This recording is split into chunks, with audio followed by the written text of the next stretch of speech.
I sold my soul to the bottle. Still none of my friends have left me yet. I'm the same man I was since the age of 13, and I've lived my life with no regrets. If you're looking for some freedom, all it takes is 10 drinks minimum. If you're looking for rhyme or reason, all it takes is 10 drinks. Oh boy, it is the last party of the weekend. This is 10 Drink Minimum. I am your host, Chris Burnett. And this show is powered by Topo Chico Hard Seltzer. Damn right. Whoa!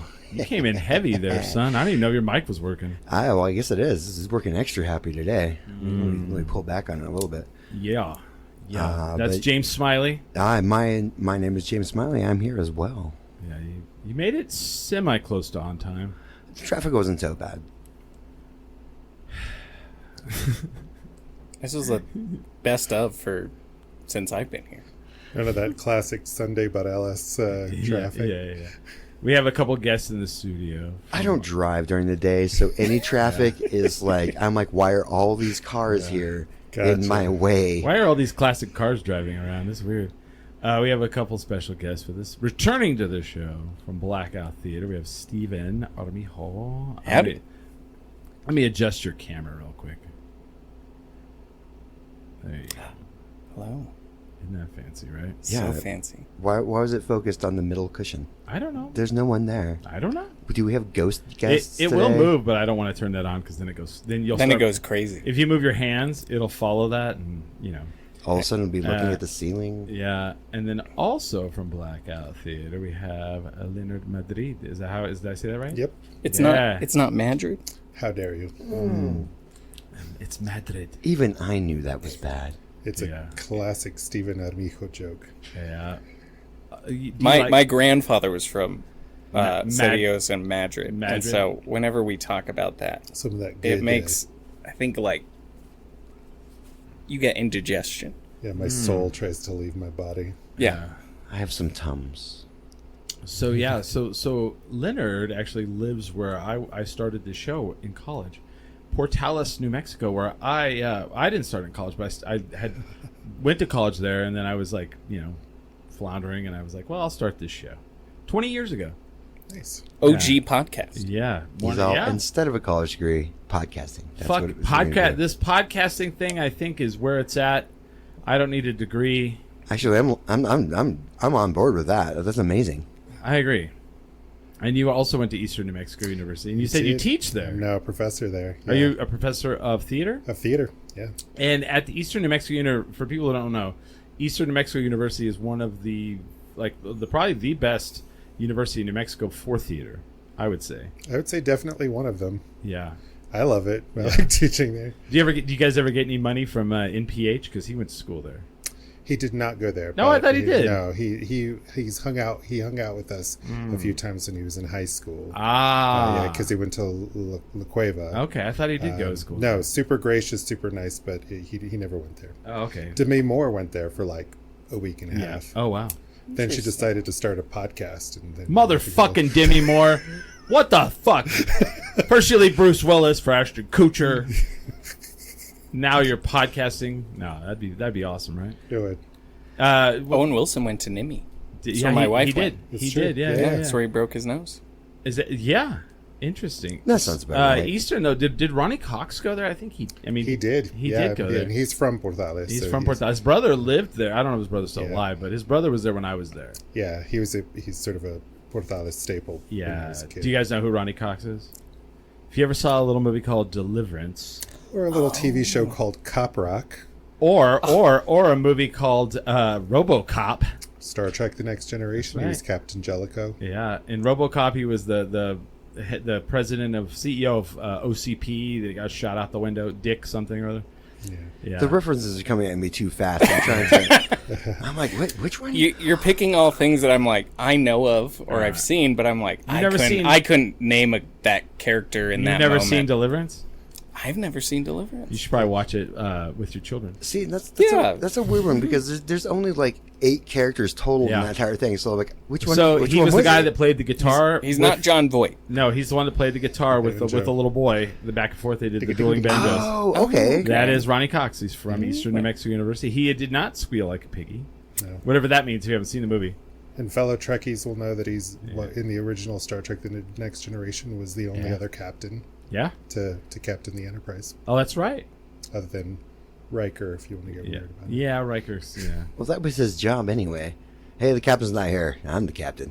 yeah, but there was. And then he steps over the chair. He does the weird step over. Yeah. Yeah. I love that. I do it every once in a while just to be a jerk Yeah. because people are like, "That's what was that? Did you just Riker We, that chair?" I we- just Rikered that chair. We did the panel for Brent Spiner nice. in El Paso the year before last, and I was beside myself that I was going to get to do the panel for Data, and he hung us out to dry. But What do you, like he didn't show up, or he's just a bad guest? Oh no, he showed up. No, he was a good guest. he was good. He knew what he was doing, man. He knew what he was doing, but he likes He to knew he was doing too much. He likes to fuck with people. Oh. So like of all the guests for the day, we did every panel. And they're like, well, the only one that there's like stipulations, it's Brent Spiner. He will not allow photography and video being done during the panel. So please announce that before he comes up. And I was like, okay. So Smiley's going around policing everybody. And I announced, Brent's, please do not, during Mr. Spiner, please do not film or take pictures. And he walks up right then and he goes, what? Oh, no way. That's awful. And then sits down. And I'm like, you motherfucker. He like, bad guys us right away. Like, yeah. Immediately everybody's That's like, conniving. what an everyone's like, asshole. "Oh, these fuckers." And I'm like, Yeah, "No." oh, yeah. And then he was kind of that way, like the whole, like, he was just kind of a, little digs at me, like, but not in a bad way. Sure, It was, yeah. sure. He's just spicy. Right. He was spicy. There you go. That's a good word. No, that was a good one because we're like, "Did he just what?" Yeah. As I'm all, put your camera down. He made it just seem like I was like, nobody's filming, you little bastards. And then Bruce Bryan's like, why? Why not? They just want to see me. He set us up to be the bad guys, and But he did a great job. Well, but I did kind of, it was funny, he was all spicy, but the guy before him was a YouTuber, and the YouTuber had a massive crowd. Oh, that was insane. And half of them left while Brent Spiner was walking in, so he kind of It was humbling. got humbled a little bit. So Blackout Theatre, how many drinks do you guys take before you black out and you do theater? Steven? You don't drink, so No. I think one. I drink a lot of Diet Dr. Pepper. You do drink a lot of Diet Dr. Pepper. How many Diet Dr. Peppers does it take for you to black out? Yeah. 12 doesn't do it, so like I guess You've we'll had have to- 12? I mean, in my life, probably. Oh, well, yeah. I'm drinking hot tea right now. So have you never, is that like a thing? You've always been a teetotaler, Leonard? Okay. Yeah, I just never got a taste for it. But Okay. That's fair. I'm with it. I'm hip. I understand. That's like, I think that's the world, though. I mean, the world's turning towards the way you lived. Have you noticed this? We're the oddballs now. Yeah, the alcohol industry is collapsing. Yeah. I can attest to that. Smiley's career is going into the toilet. It was more of my day job. Oh, okay.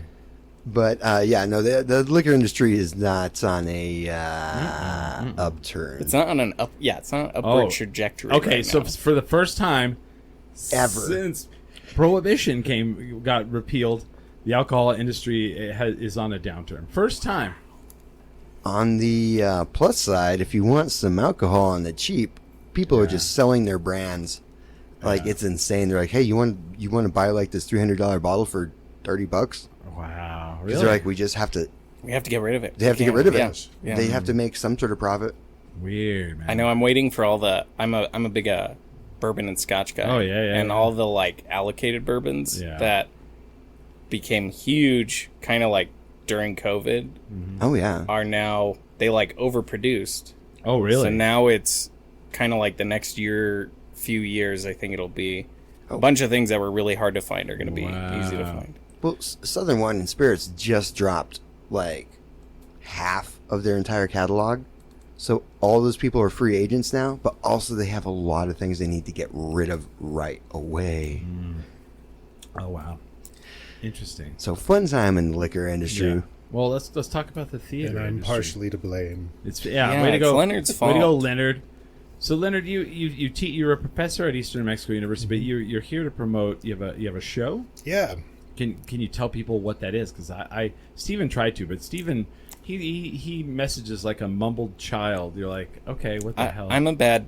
Friends and family can attest that like I kind of got you. Should I'm I read, a bad should I read what he texter. wrote? It's probably my fault as well. So he did send me a very quiet synopsis. Yeah, I want to read what he wrote though. He wrote, Santa Beva is a new work set in Bareilles about Primo's cousins. It's the third play in Leonard Madrid's Primos series and a world premiere.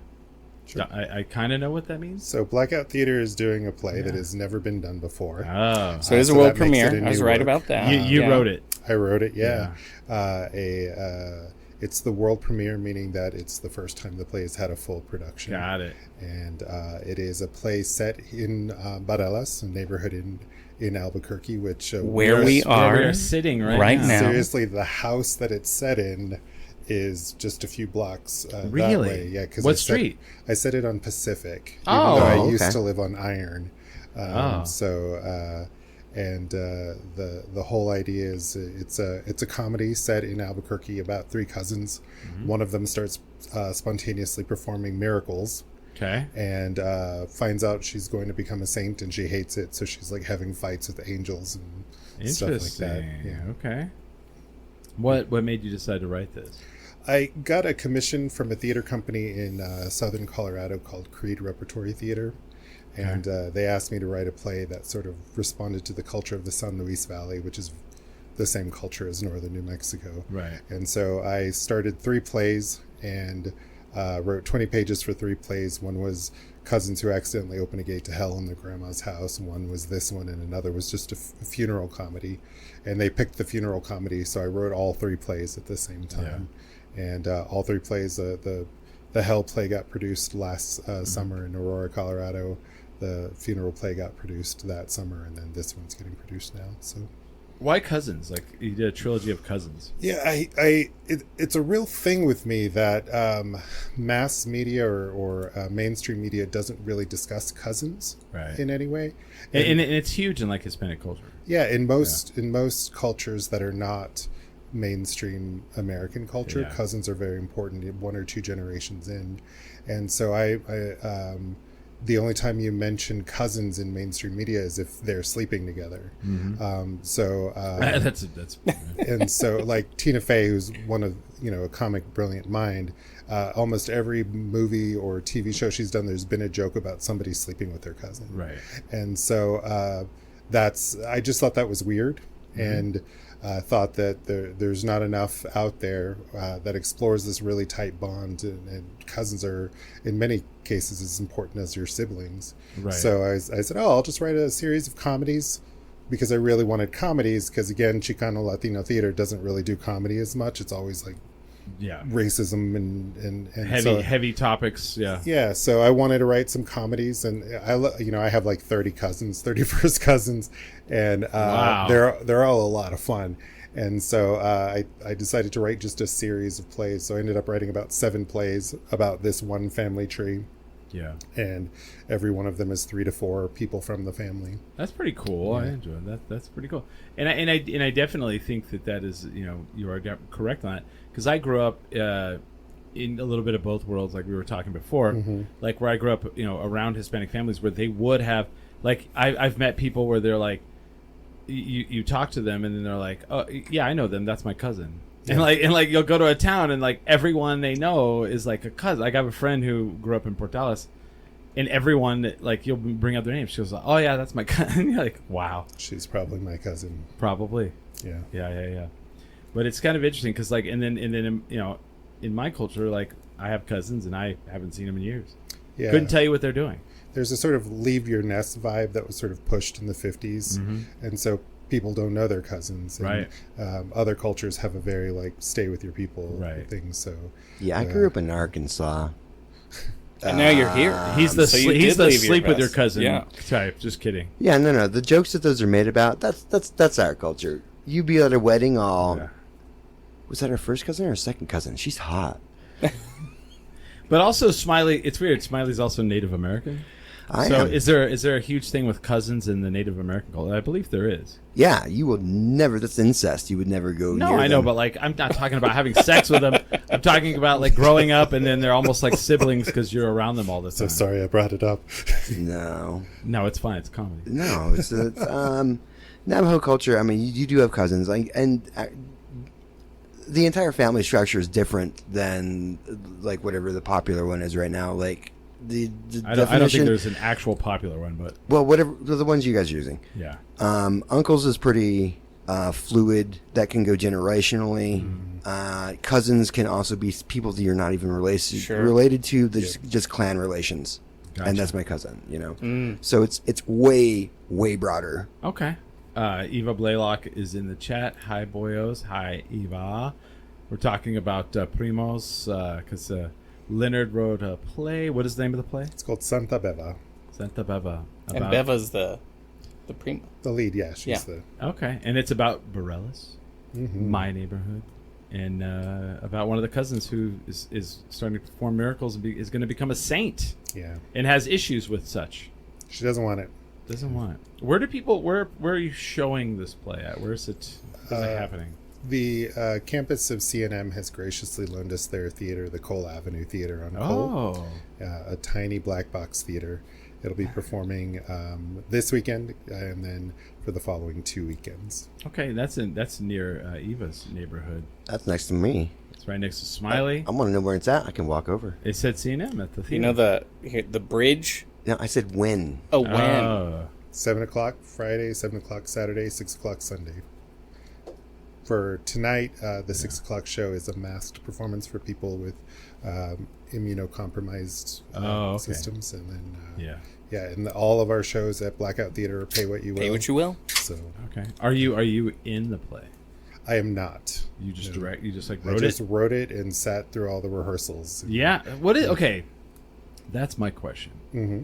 So like you just wrote it. You didn't direct it. You're not acting in it. How difficult is that where you've like written something and then like people are putting it on and you're just kind of there? For most people it's awful. For me it's pretty great. I really love I see theater as being this big puzzle that we all solve together, and I really love when someone has gone through the things that I've written and found something that I didn't see. So I always say like, if you can defend it with a script, I'm in. And I've seen, there are times where 2 of my plays were being done at different theaters at the same time, and they're completely different shows, and I'm always blown away and excited that's why we do theater. That's why some of us are excited to see 3 Spider-Man movies where he gets bitten by the spider every time, because we want to see how it's different. The different interpretation, And so that's what's always exciting to me. Yeah. So when we talk live theater, I mean, what are some of your favorite plays that you've ever seen or you love to see put on? You love Glenn Ross. I do not. And you do not. I'm trying to think of just like the most stereotypical. You do not like that one. No. Interesting. Which is weird because that one is about Rio Rancho. That's right. Yeah. I think some of the plays that I'm most excited. I'm always excited about new works, plays that have never been done before, plays by playwrights who tell the stories of their towns and their regions.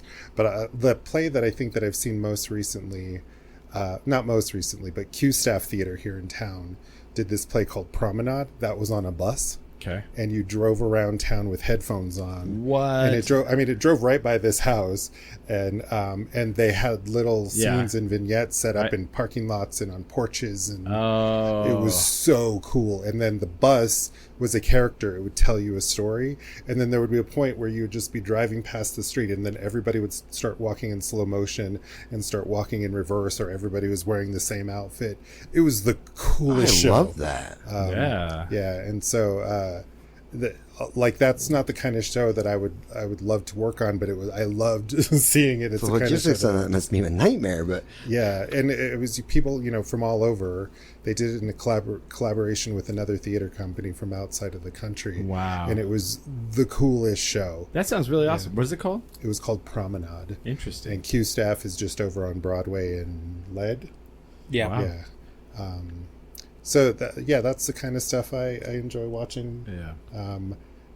I just think anything where a group of creative people get together and tell a good story. Right. I'm not so excited about the Dead Europeans, but that's what everybody else is excited about. What's the Dead European? Is that Shakespeare? It's Shakespeare. Yeah. Yeah, I don't get it. It's summer, and it's like, what dead white guy can we all do our shows from? Right. So. Well, it's weird, like not a play, but a movie recently. I watched Remarkably Brilliant Creatures with Sally Field. Oh, and yeah. And I feel like my wife read that book. Flew under the radar. And one of the things you made me think of that is when he's talked about the bus. So that movie is narrated by an octopus that's in the tank, and it's fantastic in that way, because the octopus is like talking about like how intelligent he is and how ignorant all these people are around him, and it's beautiful. It's like, oh wow. And then of course Sally Field is in it, and she's wonderful. So that made me think of that, because I was just like watching that movie, and it's great to see things that are done. I'm sure it's not the first. I know it's not the first movie where like an animal has narrated, but it's quite good in that facet. And it's what is it? Edward Molina is the narrator. He's the one. Alfred Molina. Alfred Molina. Sorry, Alfred Molina. He's the octopus, and it's quite fantastic. But what about you? What is one of your favorite? I don't think I've ever asked you plays. That. Yeah. He's definitely going to say Glengarry. Yeah, it's Glengarry. No, you know what? I don't think I've ever Fuck sat you. through Put the coffee down. Put the Glen coffee Ross. down. My favorite play. I'm gonna split. There's I saw Sleep No More in New York. Oh, that's a good one. Yeah. Years ago, and it was the same weekend. I had a good friend. His it was like an urban legend. His mom's college roommate's daughter worked for SNL. Okay. And so he like called me on a Tuesday and was like, "Can you get to New York this weekend?" Oh. And I've got tickets for SNL for us, Which is really hard to get. which were very hard to get. Yeah. And this was Martin Luther King weekend, like in 2017 or 2018. And so Sam Rockwell was hosting. So we did that we did on Saturday night. Wait. This has like been a thing all week. Sam Yeah. Rockwell has come up so many times. Really? Yes. Weird, but It's the Rockwell effect. Go ahead. So anyway, we saw that on Saturday night, and then Sunday night, we were like, well, what are we going to do? And I had heard about Sleep No More through Blackout, because Blackout used to do Quarantine, which was like an interactive haunted house. That. And so I was like, let's go do Sleep No More. And it was an incredible experience. I'd never seen anything like it. And just to like be in the world and walking around, and I went up to, if you've ever been to it, it's like a giant hotel, and they've like there's like a forest in there and a little city street and a ballroom, and they do Macbeth throughout. It's like a version of Macbeth throughout the night. And most of it's almost like you're watching a dance. Like you're wearing a mask, you're not talking, and you can go anywhere in the building. And if there's somewhere you can't go, someone will like stop you. You have a masked usher. Yeah, there's like a guy in a black mask who will like kind of like stand in the way of a door or like whatever. This is not part of the story area. And the world just sort of unfolds around you, and you can like follow characters or just stay in a room or whatever.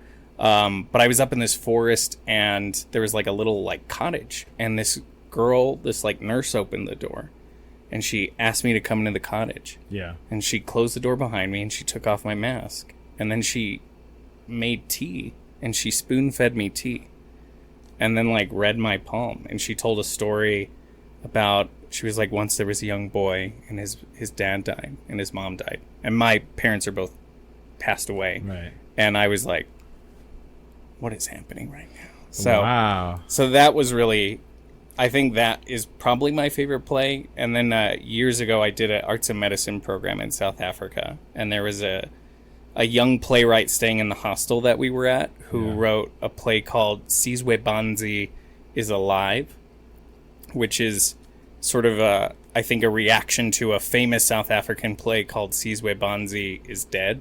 Oh wow. And that was amazing. It was just like the cool, seeing something totally outside of my like norm and world, and with the playwright, it was awesome. It was really cool. Move that mic down some. You're covering your face. See my face. There you go. Yeah, there you go. Sorry. Yeah, you're good. You're good. So, That's pretty. those are my two. Interesting. Yeah. Interesting. So Eva says, anytime you can catch a Fiddler on the Roof play, do so. Oh, I do love Fiddler on the Roof. Yeah. What I thought was really interesting is I have a friend who's a high school drama teacher at Portales High. Jessica. Montaño. Yep. Yep. And Went to college with her. so I've gone with her the last 2 years to the what are they called? The awards. Here. Oh, sure. Yeah, the Enchantment. The Enchantment Awards. Mm-hmm. And the year before last, it really threw me that high school play they did Carrie, the musical. Musical.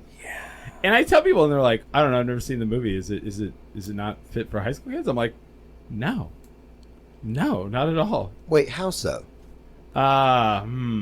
There's murder. The tampon scene. I mean, I feel like that's the most high school. Like, That seems like pretty appropriate normal. Like, It is, you but should be the- I not think you afraid of could. tampons. I don't know if I could do it at my school. the but- blood, no. the blood all over the kids, Yeah. or all over the stage. They poured blood all over. I don't know. It's a the mother Stephen King horror book. It's a Stephen King thing.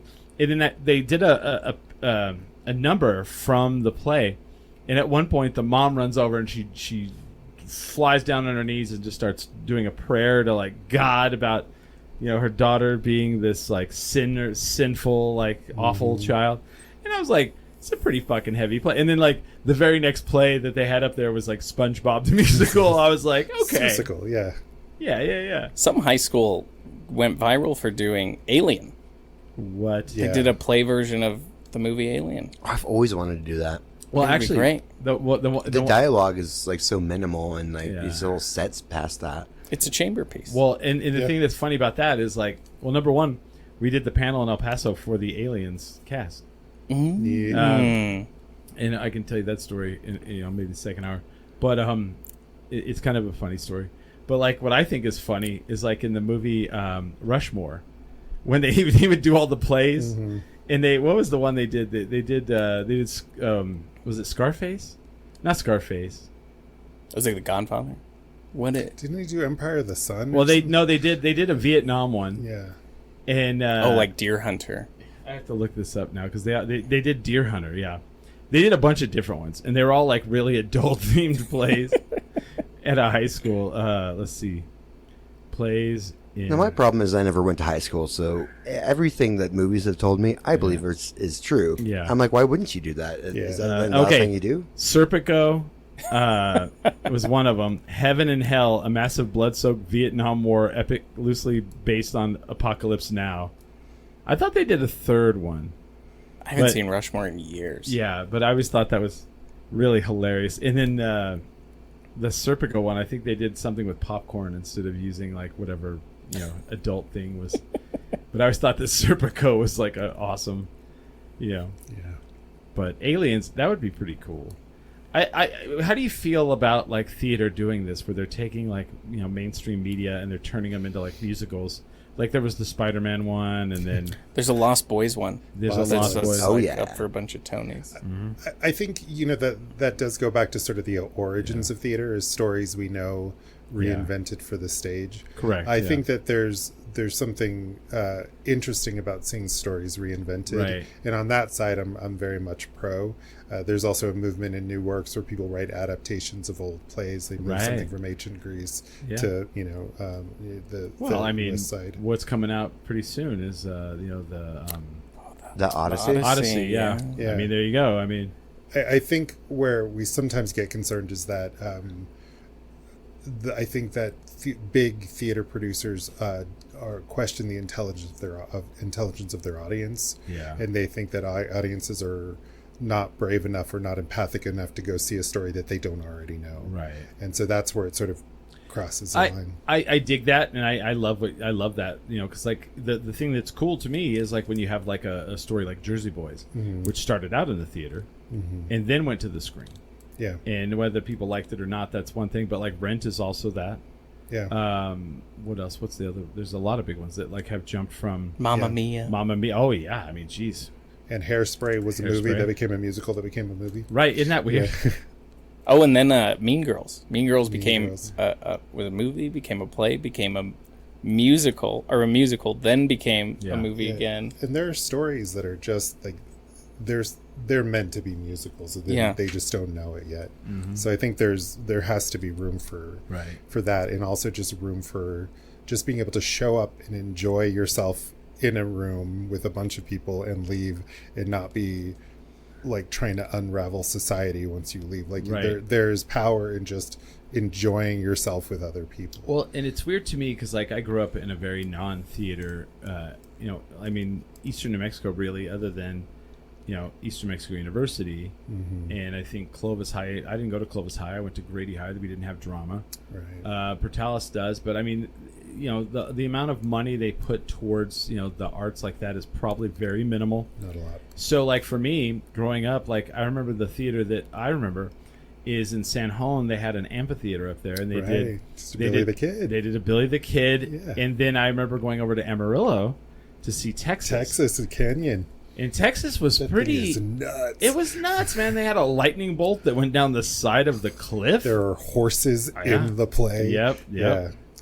What is this? It's called Texas the Musical. You would love it. Yes. It's Oh my outdoor. gosh. Yeah. The Paladuro Canyon. Yeah, beautiful. It's a Yeah. beautiful landmark. But they do this show in this outdoor cap rock, Yeah. and it is like Beautiful. spectacle. Yeah. Everything you can throw at a stage. Well, and you show up before, and part of the ticket is like there's barbecue. Oh, so it's like a chuck wagon. Oh, they have a whole barbecue. They have like brisket, all that stuff. Huge. Nice. And you show up and you eat barbecue, and then they'll go, it's time for the show, everybody, and it's like super like Texas-y, and it there's singing and dancing, and it's the story of like supposedly the story of like Texas, yeah. And it's Their phenomenal. version. It's a very Is it still going? specific perspective of the Yeah. history Sure. of Texas. Oh, yeah. It doesn't have the we broke off from Mexico because we wanted to keep slavery. part. But it's that what do they call that? It's the legend of Texas, Yeah. according to Yeah. Uh, Texas. right, like the story, in a what is it? Tall tale.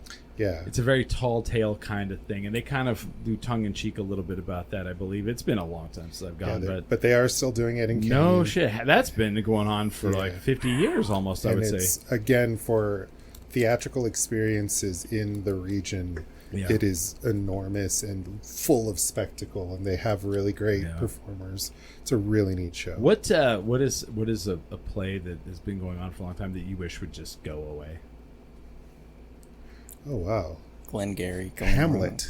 Do you hate Glengarry Glen No, Ross? I just like Hey, Hamlet. Hamlet. Really? Yeah. I seriously think that Hamlet exists because of a bunch of Of English teachers. actors who want to play Hamlet so they can say they played Hamlet. Right. And I think they keep saying it's universal, and I was like, what's universal about a rich kid Yeah. who verbally abuses his girlfriend into committing suicide and then doesn't understand why her brother doesn't like him? And it's so long. What, that never happened to you? Like, Weird. See, if it had happened to you, it would have happened exactly the same way.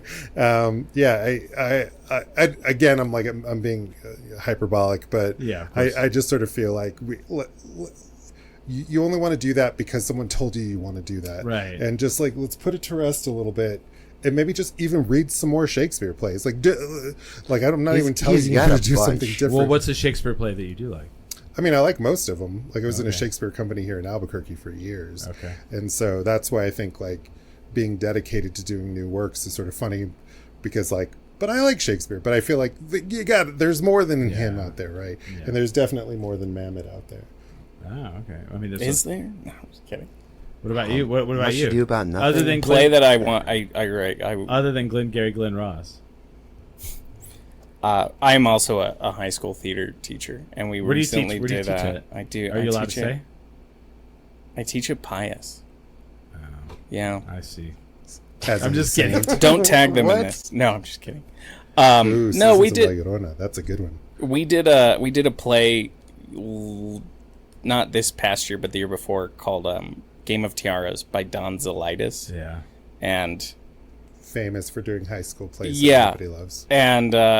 I was sort of shocked in the original version of the script, kind of how like inappropriate some of the humor was. Not just for like Pius, but just like I was like, this is a play for high schoolers. And there's like a lot of just like jokes that I was like, what are you doing here, Donzelitis? Well, So at that same awards show, there was a group that did Chicago, and I was like, sure, that's yeah, a little that's a pretty risque show for high school, right? So like, all right. So yeah, I don't know. After doing that, I think we created a really fun, beautiful show, and I had a lot of fun with it. But I was like, oh, I don't need to do a Donzelitis show for a while. What tripped me out is like how, like, if you do say Frozen, how much you have to pay to do Frozen. Yeah. Right? Not even crazy. Not even to like pay for scenery or lighting, or just the amount of money you have to pay to say you're doing Frozen. Any given year, I feel like my budget for rights and like kind of play expenses is like probably about maybe $3,000 to $6,000. Wow, and that's total, or that's just that's like rights? Total. But rights very low, and rights without a doubt like wipes out most of it. Like usually it'll be like $1,300. The kids will be like, do you let them choose, or do you choose? I choose. Yeah, what are you guys doing? We will do Macbeth in the fall, which you don't have to pay. I don't have to pay rights for, so that'll be nice. He died. And then in the spring, I think it's gone into comment. Yeah, I think it's in public domain. Public domain. Oh, yeah. And then in the spring, we're working. We're gonna do a musical. That's the goal, because we haven't done a musical in like probably like 10 years, at least since I've been working at this. So school. you could be up for the Enchantment Award. Yeah, we could try and put our hat in the ring. So we're gonna do Putnam Spelling Bee. Oh, that was I know of this because of those awards. Yeah, that's like a great, like, it's not high choreography. It's not like Guys and Dolls or like Hello Dolly with like a huge cast. Like I think it's like an accessible. What musical. was this? What was the 6? Oh yeah, Six is really popular right now. Very popular. There was like 2 different groups doing that one. 2 different groups did Putnam Spelling Bee. Yeah. So. Yeah, I think that's what's. Because we're in the same theater company, I think we sort of have the same vibe about stuff we don't like. That's what's exciting about theaters. Yeah. It's almost like every theater is like a restaurant, and you're not just going to go get Thai food every night. Even though I could. Right. Like the reason there are different theaters is we all have different tastes. So there's all this. Different ones are going to have cool stuff, and even if they're doing the same play, they're still going to taste different. Yeah. Blackout's definitely a New Mexican restaurant. Yeah, we're definitely that's like our specialty. We're a New Mexican restaurant, definitely. Okay, yeah. So I what is it? So you're talking about New Mexican restaurants, man. It was interesting. I was at a pool party yesterday, and I was talking to a couple people, and they were like, "Yeah, we're pharmacists." And I was like, "Oh, really?" And they were like, "Well, we're retired." Where did you work at? They're like, Duran's. Yeah. The best place to eat. And I was like, okay. I think Duran's is one of the top tier ones. I definitely think that. But then, then someone brought up Little Anita's, and I went, what? No. Ever live in hell? Huh. No. Huh. Well, I was asking you one time, what's your favorite tortilla in town? Ooh. Oh my gosh. Okay. I will say La Mexicana makes a really good tortilla. And like if I could get a tortilla from La Mexicana, if I could get the salsa from Sadie's, in the same meal, I would probably be the happiest person in the world. And then maybe, El Modelo down the street. Yes, sir. Dang. And that's who I think we are. I think we're El Modelo. You know what? I like that. Little Bobby's in the chat. Shoulder Voices Music. What up, Tin Drink? He was at the Pridezilla last weekend. Plus me Ultima.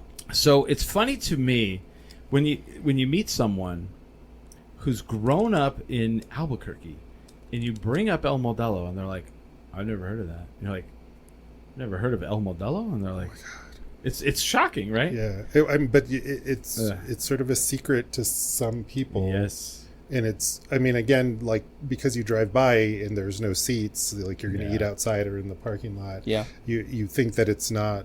I don't know, but it's just so good. Yes.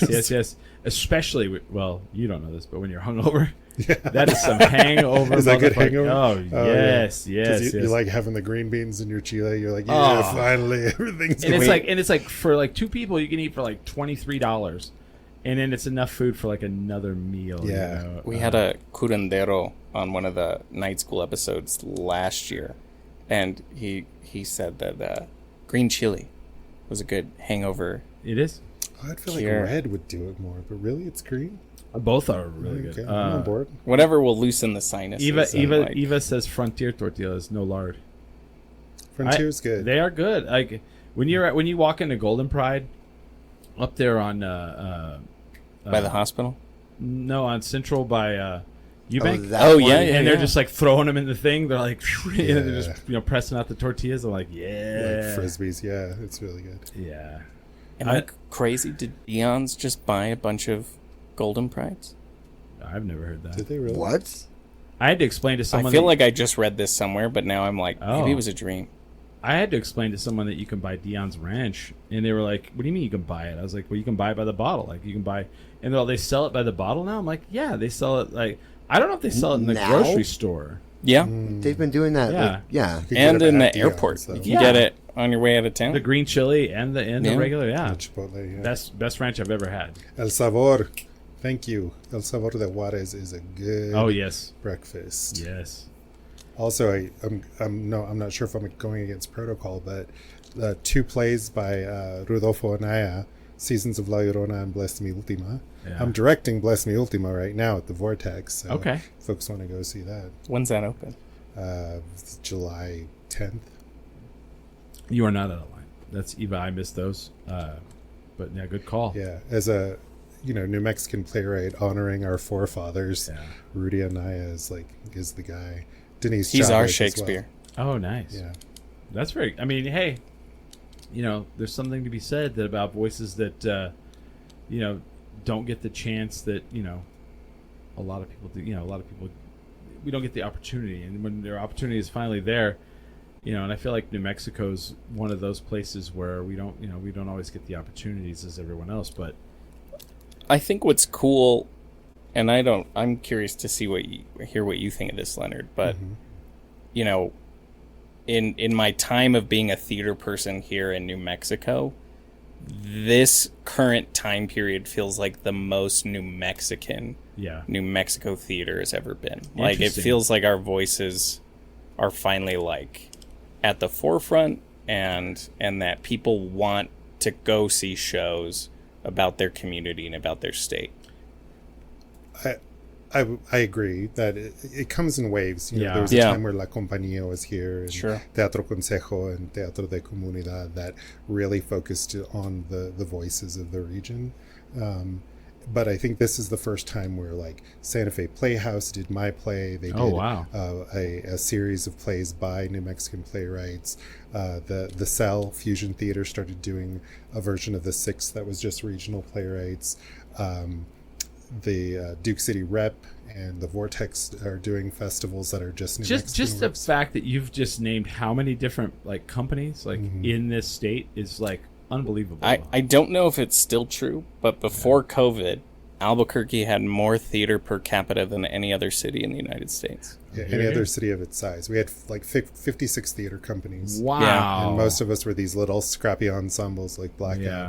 Yeah. Really something cool, like all these little companies that were like, well, this is what we want to do. And then Yeah. spark up a sweet theater company that did neat stuff.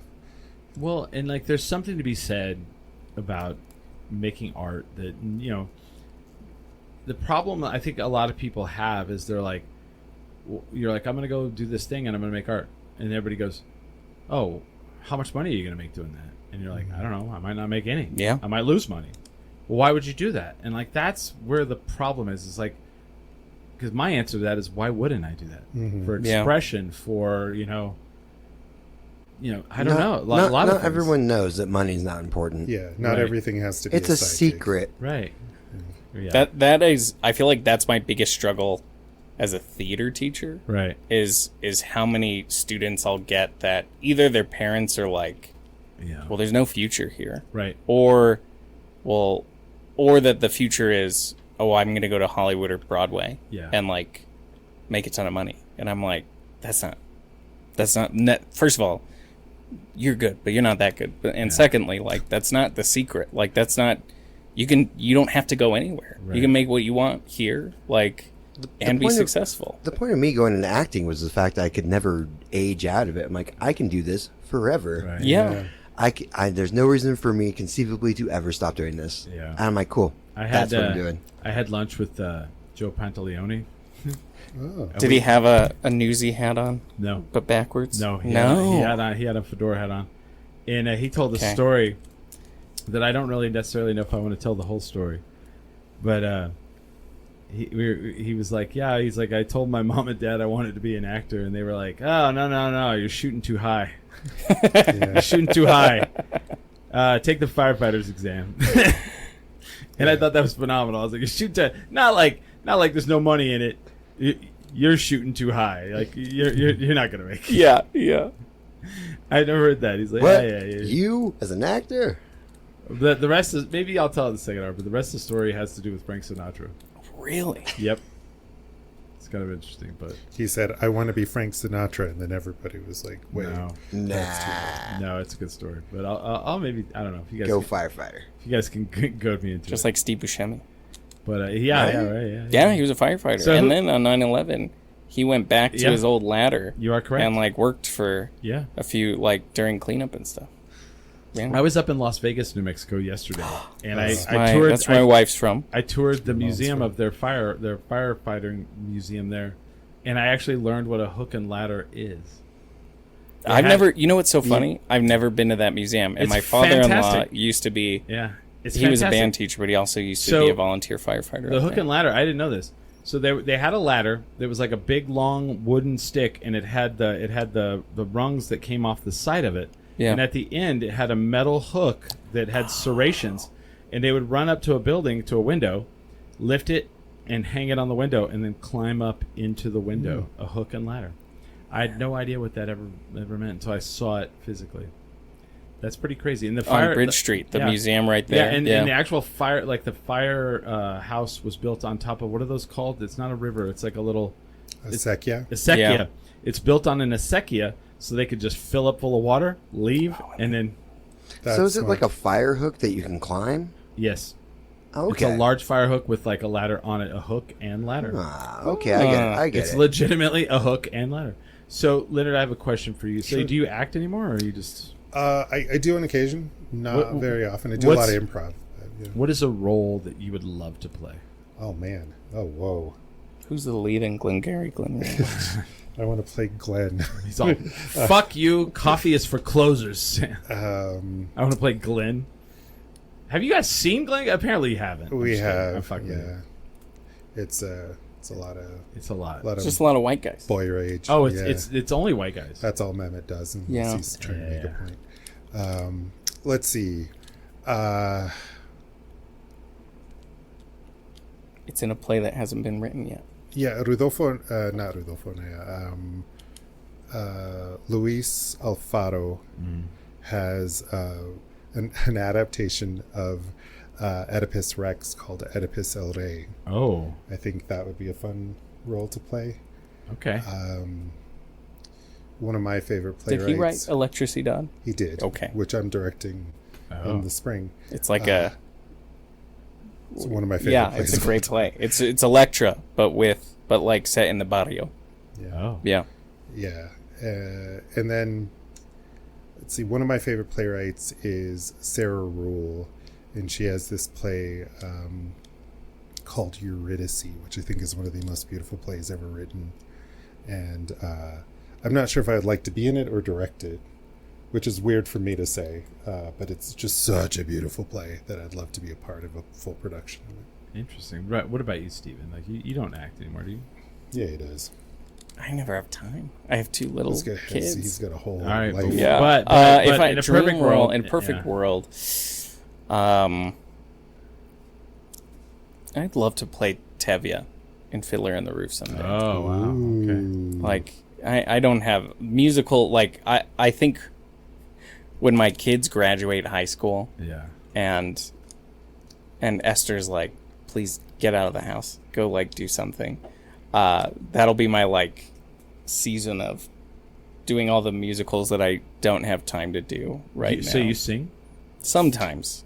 Yeah. It's just, but I, like what I love, I feel like what I love about night school is like a lot of it. It is a long process, but it's a lot of like micro stuff. Like, hey, we're filming this Tuesday.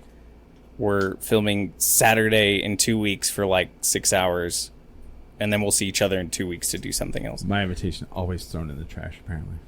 And so I like want to have time to like, I don't have time to like do a whole big process for like learn the choreography and sing and all that I like stuff. how I glossed right over that. Wait, what did you do? I'm so sorry. I said my invitation always thrown in the trash, apparently. I always want to help with night school. They never call. It Oh, doesn't that's get thrown right. into We the didn't- trash. I It know. it's such a stack. And it just sort of slides. Chris, this episode was so. Well, we need to What talk. is We need to night talk about school? night school. He's all, you could have been in it like 20 times. Easily. I don't think we've ever had a larger episode. Motherfucker. He's like, you totally could have been in it. No, we didn't have any room. We cut people. Oh, all right. Wow. Okay. Well, I don't want to be cut. What is night school? So night What school. the? Hold on. Stop. How many times He- has Stephen been here? Every time he comes in here, he comes here to talk about a new episode. Now of I Night know School. Smiley's never watched it. He never even comes in. He never even listens to you. He just stares. He just stares at you. Well, I'm this is sorry. great. Is this a surprise? No. I'm sorry. Tell me what night school is. I would love to tell you No, what night he's going to school do is, that in the Smiley. second hour. We're doing that in the second hour. Okay, It's fine. okay. Yeah. But Just leave me bewildered. how many episodes have you done of this show? This is the 11th episode. Of Night School? Yeah. So every time you guys do Night School, you come in here and talk about Night School, and he doesn't even remember. We've met before? Wow. I think I normally wear a hat. Wow. Wow, Smiley, I'm sad. I'm friends with you on Instagram. He comes in with Barney. It's Yeah. I'm on Instagram? I helped you film an episode of Night School. You helped us film the first episode of Night Yes. School. I forget I'm on Instagram. That's right. I'm sorry. I haven't checked that in. We'll talk about Night School. We'll, Yeah. we'll foreshadow it. But Yeah. yeah. So we'll get to that. I'd in a like to second. be Tevye or any male character in Les Miserables. Yeah. Those would be my dream roles. Interesting. I feel I like love Les Les Mis. Sorry, is- man. I I'm like going to the be sick music. that week when you. That's fine. Is, That's do you fine. hate Les Mis? No. I feel like that's You're like not a big musical person. I do like musicals. I just think that Les Mis is over. too long. Oh, it's so long. It's long, and I feel like it's like the go-to for a lot of like musical theater people. And it's like, Yeah. are you naming the play or are you naming the audience, how the audience feels by the time they leave? Wow. See, that's how I feel about Pink Floyd. I don't know, but I'm trying to think of like a play that I'd like to be in, but Yeah. I don't know. I want to do Bard Crawl at some point with Ooh, Duke City. That would be fun. Yeah, Interesting. Yeah. yeah. I think you would be great in Bard Crawl. I would have fun. Yeah. Yeah. I did audition, but I'm busy. So we'll see. But maybe I'll be in Hamlet. I don't want to be Hamlet, though. Eva Blaylock says, Chris, come to my neighborhood association where C&M night school is king. What does that mean? I spoke at her neighborhood association. Really? I did. Yeah. On what point?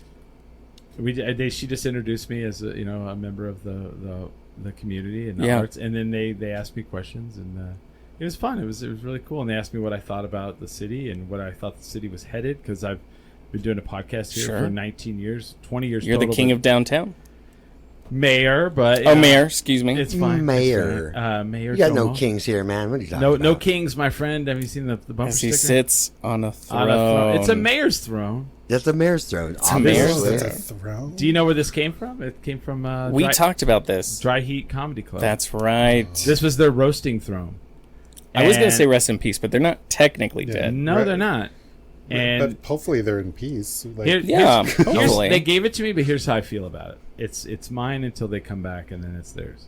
He's a custodian. You're caretaker. Yeah, You're like the lovely steward of people, man. Gondor. Lovely Yeah, people. I'm waiting for it, and I'm all, who has come forth to gain the throne from the mayor? Yeah. It's Sarah Kennedy, Master. She's here for the throne. That is a name I have not heard in some time. I believe she's here for more than the throne, my lord. She's here for my life and soul, is it? She wants the podcast. I Yes, believe. she'll take the podcast. She had a podcast for a while too. She's had Comedy Desert. I think she's had a couple, and that's what led to that show. Yeah. to the comedy club. But. Yeah. Such a lovely person. So We love Leonard- Sarah Kennedy, Oh, love her. Blackout. So Always. yeah. So Leonard, where again can people go see this play? What's the name of the play? It's called Santa Beva, which means Santa Saint Beva. and it is being produced by Blackout Theatre at C&M's Cole Avenue Theatre, The Cat, which is near Smiley. So go by Smiley's house first.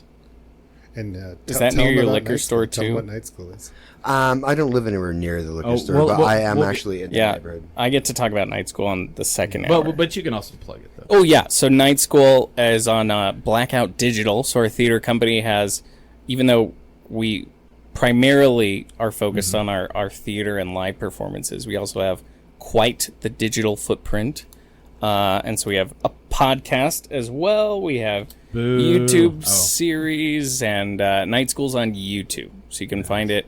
And then I think if we play our cards right, if you want to come watch a live showing of the newest episode, we're hoping to be screened at the tailgate for New Mexico United's July 4th game. Oh wow. So, because we worked very closely with United on this episode. So, nice. yeah.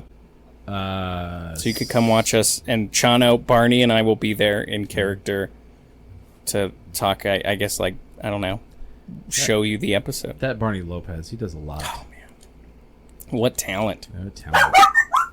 See, the dog even agrees. She Yeah. heard the name.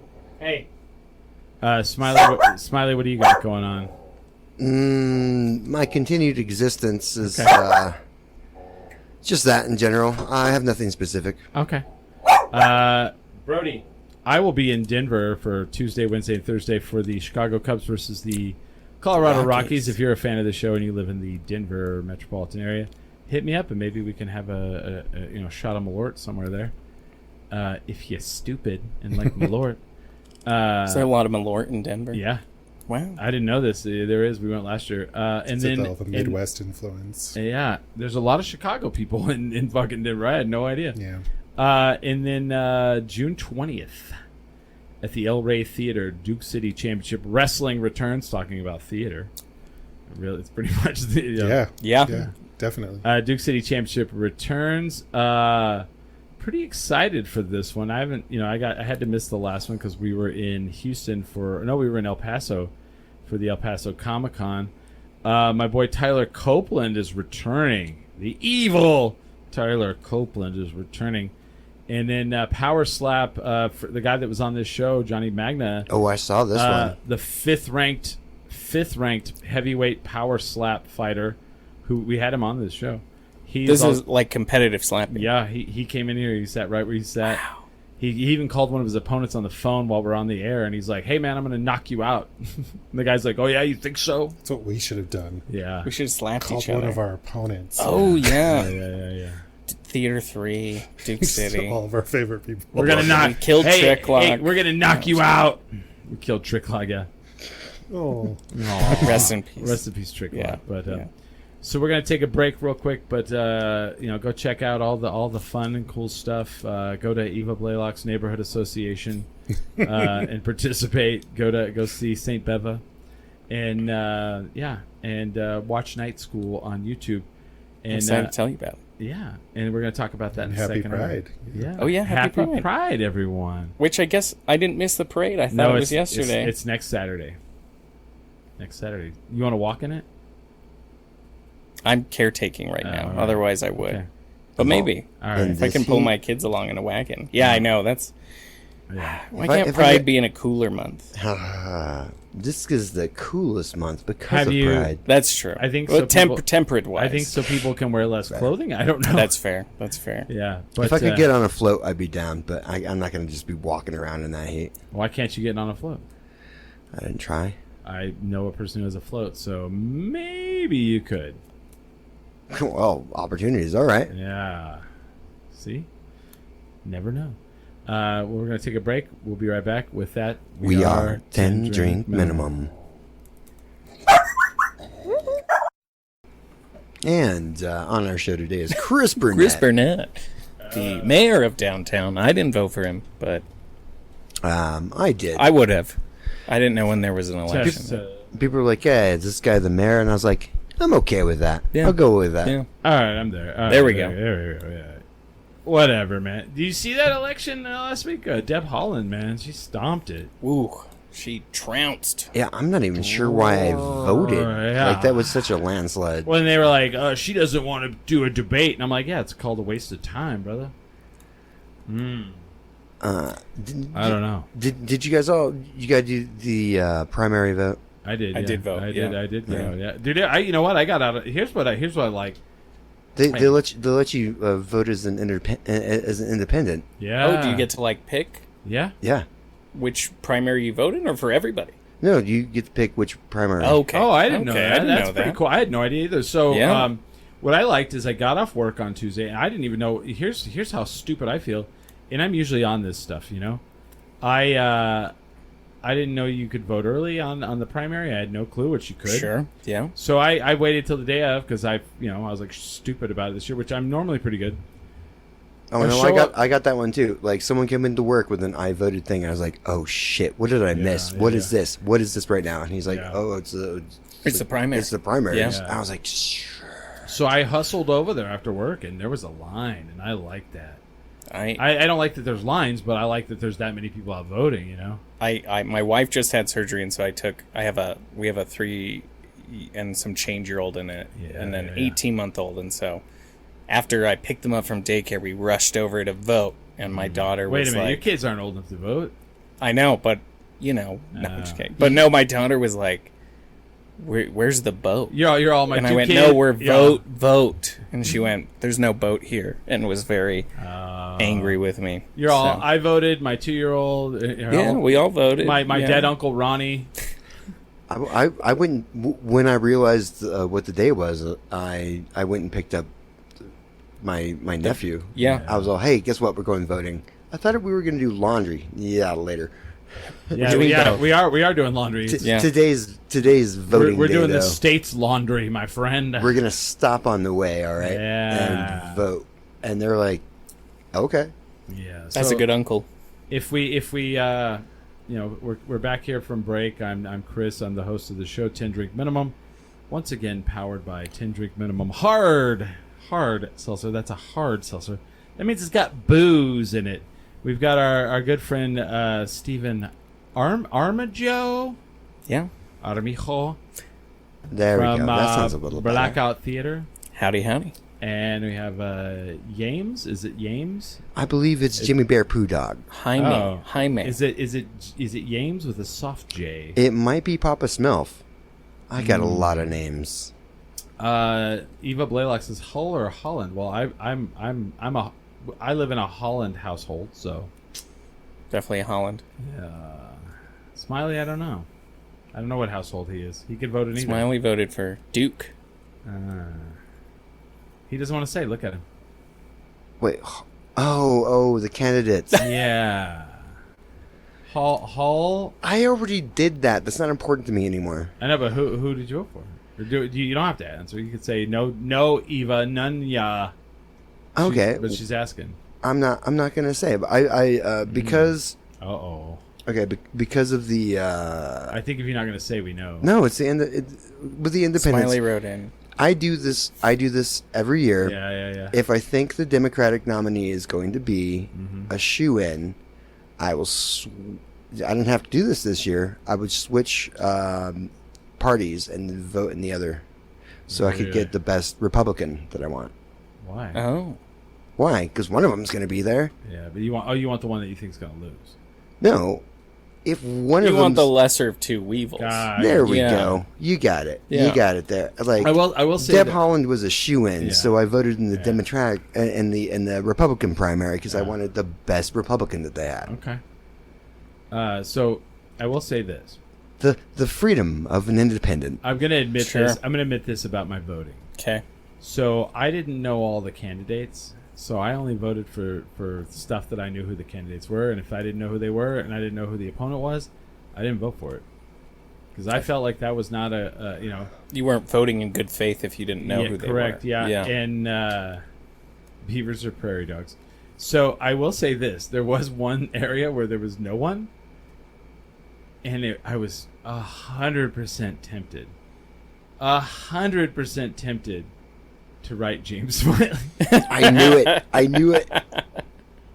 This bastard, he If knows. all the fans of 10 Drink Minimum banded together, Yeah. we could get... I've worked in city politics before. This is not. This would have been hilarious. It would have been like, for state auditor, we have James Smiley, and he's all, what? Can you give me a textbook? I'll figure it out. I don't know. What?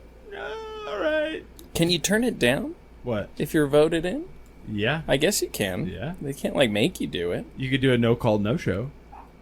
I don't know. They're just gonna Impeach me! Impeach me! They're just gonna come and get me. Hey, you were hired. Show up.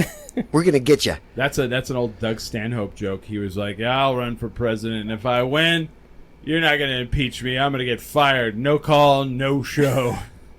I always thought that was pretty good. I like that. That's an old Doug Stanhope. But, yeah. They said Smiley or Chris. Ooh. Yeah, we should do that vote. We should, 2026, Smiley or Chris. Smiley, when did you join the pod? 12 years ago, right? I think, is it? Something like that. It's either 11 or, I think it's 11. It might be 12. It might be. I don't know. What? Oh, I could find that out. What's this? What was the meet cute? What made you go, hey? Oh, actually, this is actually a pretty good one. Well, I'll tell the story here in a second, but this is actually a good segue to talk to a topic I wanted to talk about while he goes and gets the dog. Yeah. Because the dog, that's why everybody goes, why do you let the dog in the studio, if you think she's disruptive? Because she stays outside the studio. She'll disrupt the whole time. You can hear her just barking the entire time. So, I'll tell the meet cute then, and that'll lead into what I'm going to talk about. Okay. So I met Smiley and his then girlfriend at the time. We are talking about Brody, Eva. She's the producer of the show, and if she's in here, she sits quietly. She even has her own microphone. I want. Yeah, here you go. Let's see. Smiley is bringing her in, and there she is. She gets her own seat at the table.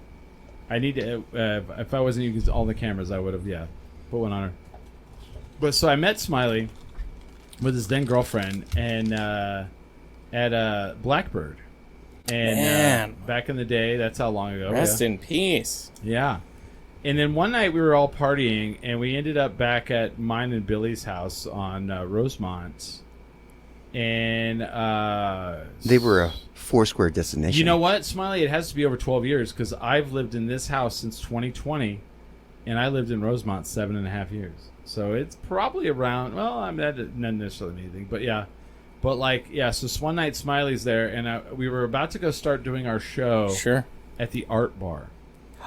Wow. Do you remember the Art Bar? I do remember the Art Bar. I went to many a reptilian lounge. Oh, yeah. I loved the idea. That space is such a cool space, and I'm so sad that nothing seems to be able to, gain a foothold there. I think, everyone that, opens it up doesn't have the right... They have, a different goal for what that space is meant for. Yeah. So then we were after partying at our house one night, and, I needed to get someone to to be the producer. Sure. Because right now, currently, I'm producing the show. If you're sitting here like Stephen is, you can watch me actually literally change the cameras and direct the show one does. You're in the edit bay and live. But I can't do that if I'm doing a live show in front of an audience. Okay. So I needed someone to do that, and we had a guy do it, and I did not like it. And Smiley shows up, and he seems semi-cognitive and literate on the computer. And he showed up and kind of close to on time for the show. Great. And with 45 minutes to spare, and I taught him how to do it with 45 minutes, and he started producing our podcast at the Art Bar. Wow. Yeah, I was all, hey, what is it? Just a few computer programs? I'm sure I can figure that out. Yeah, and then we were sponsored by Tractor Brewing at the time, so we would get the Tractor Red. We'd get pictures of it, so we would get Smiley his own picture, and then Billy and I would share one on stage. Sure. One day we showed up to set up, and we had an extra microphone. Yeah, I've been doing this for a few weeks, just making sure their sound is right, and honestly, just learning how to do sound. Sure. Because I'd never done it before, and so they're sounds hard. They're all, you're doing a good job. I'm like, oh, sweet. And I show up, and I'm like, we're setting up, and I was like, well, we got an extra microphone. Should we give Smiley a microphone? Because I think the week before, we had tried to talk to him on the air, and he didn't have a mic. And I'm like, basically, I might as He well was- be in a different section of the room. Yeah, Yeah. He was like our Doc Severin, Severance, and like, yeah. And so then we just started giving him a mic, and he Yeah. just became a third member, and then we added a fourth here and there, and then Smiley stayed around, and then Billy finally decided to retire from the show, and then so it just has been me and Smiley. But that leads How me romantic. that leads me to a segue that Smiley has no clue about. I have Okay. us, since it's the 20th anniversary of this show, I've decided we're going to do a live show, a live performance Fantastic. in August. The show actually turns 20 in July, but we are going to do It's a too live, hot to celebrate in July. Well, August is pretty hot too. I But, mean, Yeah. August is honestly the No, worst yeah, August month. sucks. Yeah. but we have a space. Oh, do we? I have locked us down a space. It's the art bar. We're bringing it back. I wish, man. That would be. You know what? That would be legendary. That'd be cool. Open it back up. But it's kind of our own art bar. There is a venue on 3rd and Cole. It is a art. I want to call it. So I'm going to call it an Airbnb, and that's a terrible name for it. Okay.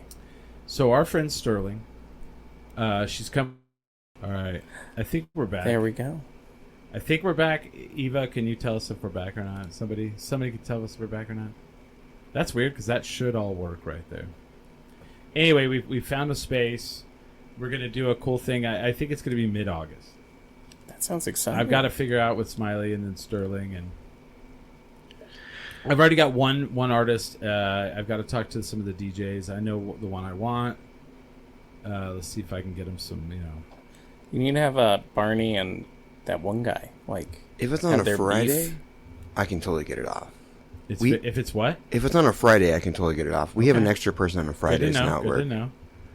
Oh, that's nice. Everything know. looks and sounds better now. Oh. All right. Okay. A little soft reset there for All y'all. right. Sorry, guys. Was it sounding terrible? Like it was probably like I don't know. Who knows? Is there something going on in the net tonight that's like huge? Let's see. But anyway, so we have a venue.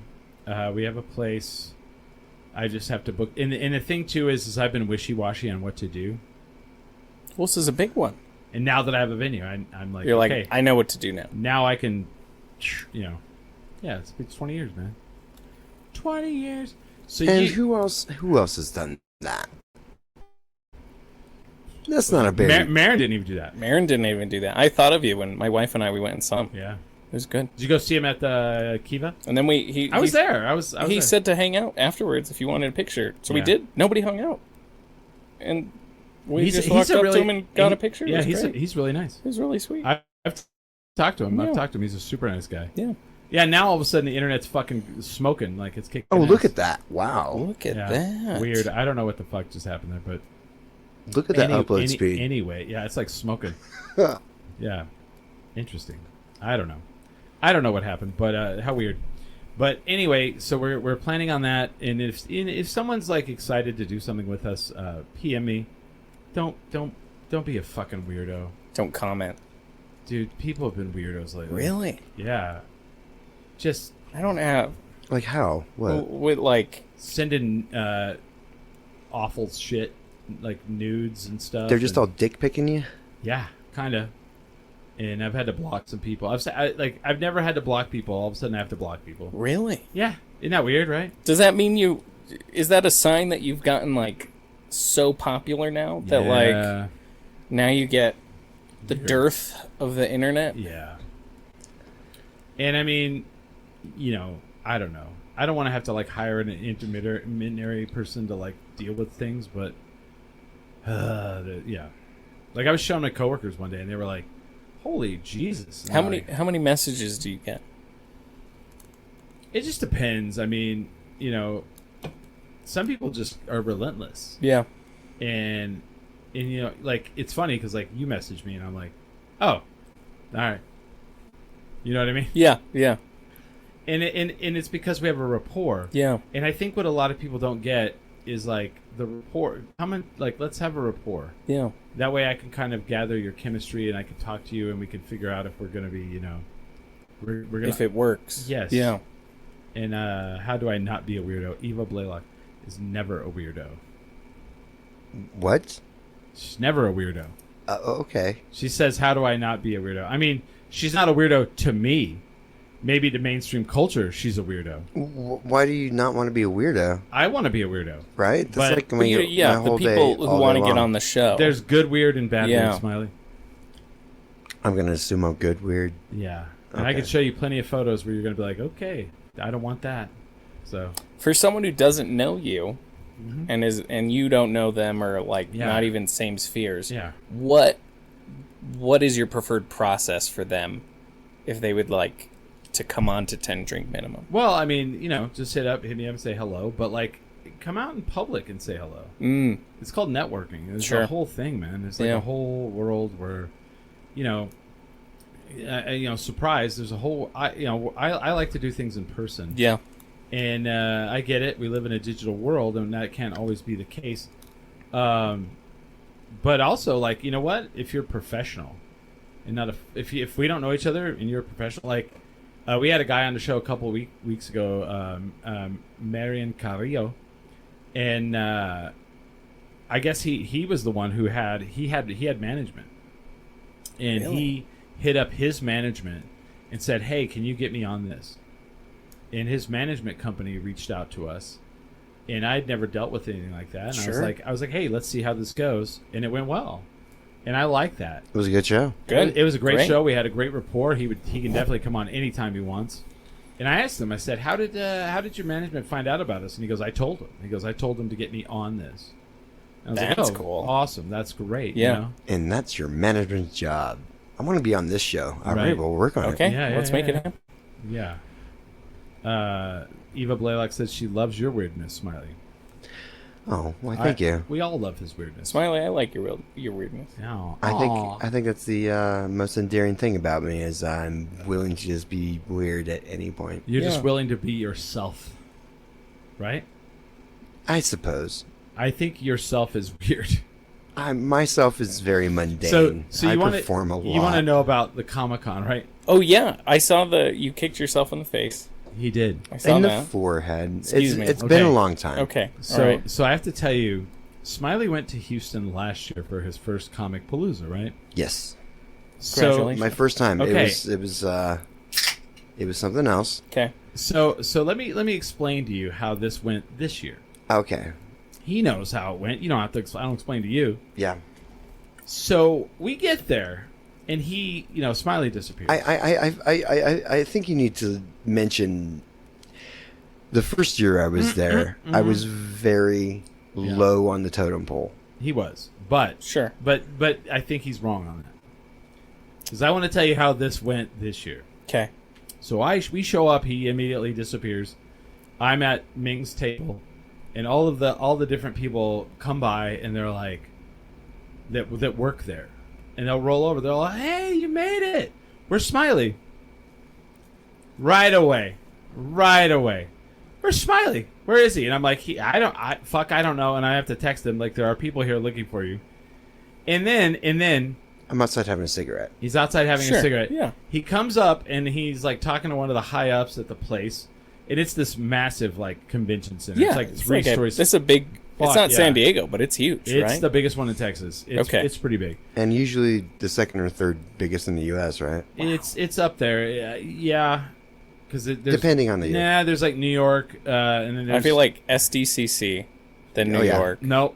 No. I would say SDCC and then Atlanta, which is Yeah. Dragon Con. Dragon Cons. Like Okay. every Comic Con you go to, everyone goes, "So do you go to Dragon Con? Have you been to Dragon Con?" And you're like, "No." Apparently, Dragon Con is like Massive. more popular for regular people than San Diego. Wow. San Diego's very industry. Sure. Dragon Con starts on like Tuesday or Wednesday and just goes till Monday, and it's like all night, all day, all night parties. There's a party on like Sunday night or Monday night where they bring everyone brings all the bottles from their parties that are unfinished, and they have an unfinished bottle party. What the F? It is crazy. Like you can't like as soon as it ends, people are booking their rooms for the next year. We've got to go to Atlanta. for Dragon Con. Yeah. Yeah. But anyway, Comic Palooza is big. It's pretty Okay. big. So anyway, the lady goes, "Where's Smiley?" And I was like, "He's outside smoking." He walks up. She's like, "You smoked in the front? Come here." She takes him to the back, and she's like, goes to the security. This is Smiley. He can go outside and smoke out back, and you let him back in. Fuck. I did not realize Look at you. I was actually being walked through like the green room area. Yeah, and with all the famous people. and given the same privileges like every Oh, yeah. all the talent. They're like, Yeah. Smiley can smoke outside. Okay. Yeah, oh yeah. Okay. And my favorite dance show at Blackbird Vet was Smiley versus Rachel, Crab versus Praying Mantis. Ah, yes, that was a good one. Yeah. But Smiley, you're a made man. So when the first year we went, they would come up to me, and they're like, "Is he really like this? Like, is he acting right now?" And I would go, "Who?" And they go, "Smiley." I go, "Oh no, that's all him." And there's like video where I was like filming him just being himself, like he's standing, like he's watching a podcast next to Dr. Doom. As one does. And they just were like astounded, like by him, that he was just, you know, this enigma of a human, of, you know, of Effortlessly weirdness. weird. Yes, I was like, ah, they loved him. Yeah, they love him. Yeah, and I wasn't even Yeah. trying. I'm like, No. oh, you want to see me actually act? yeah. Give me a script.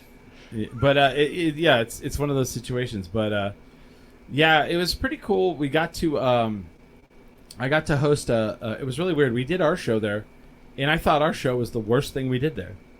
I'll be honest. I thought it was the worst thing. I didn't even put it out. I thought it was the worst thing we did there.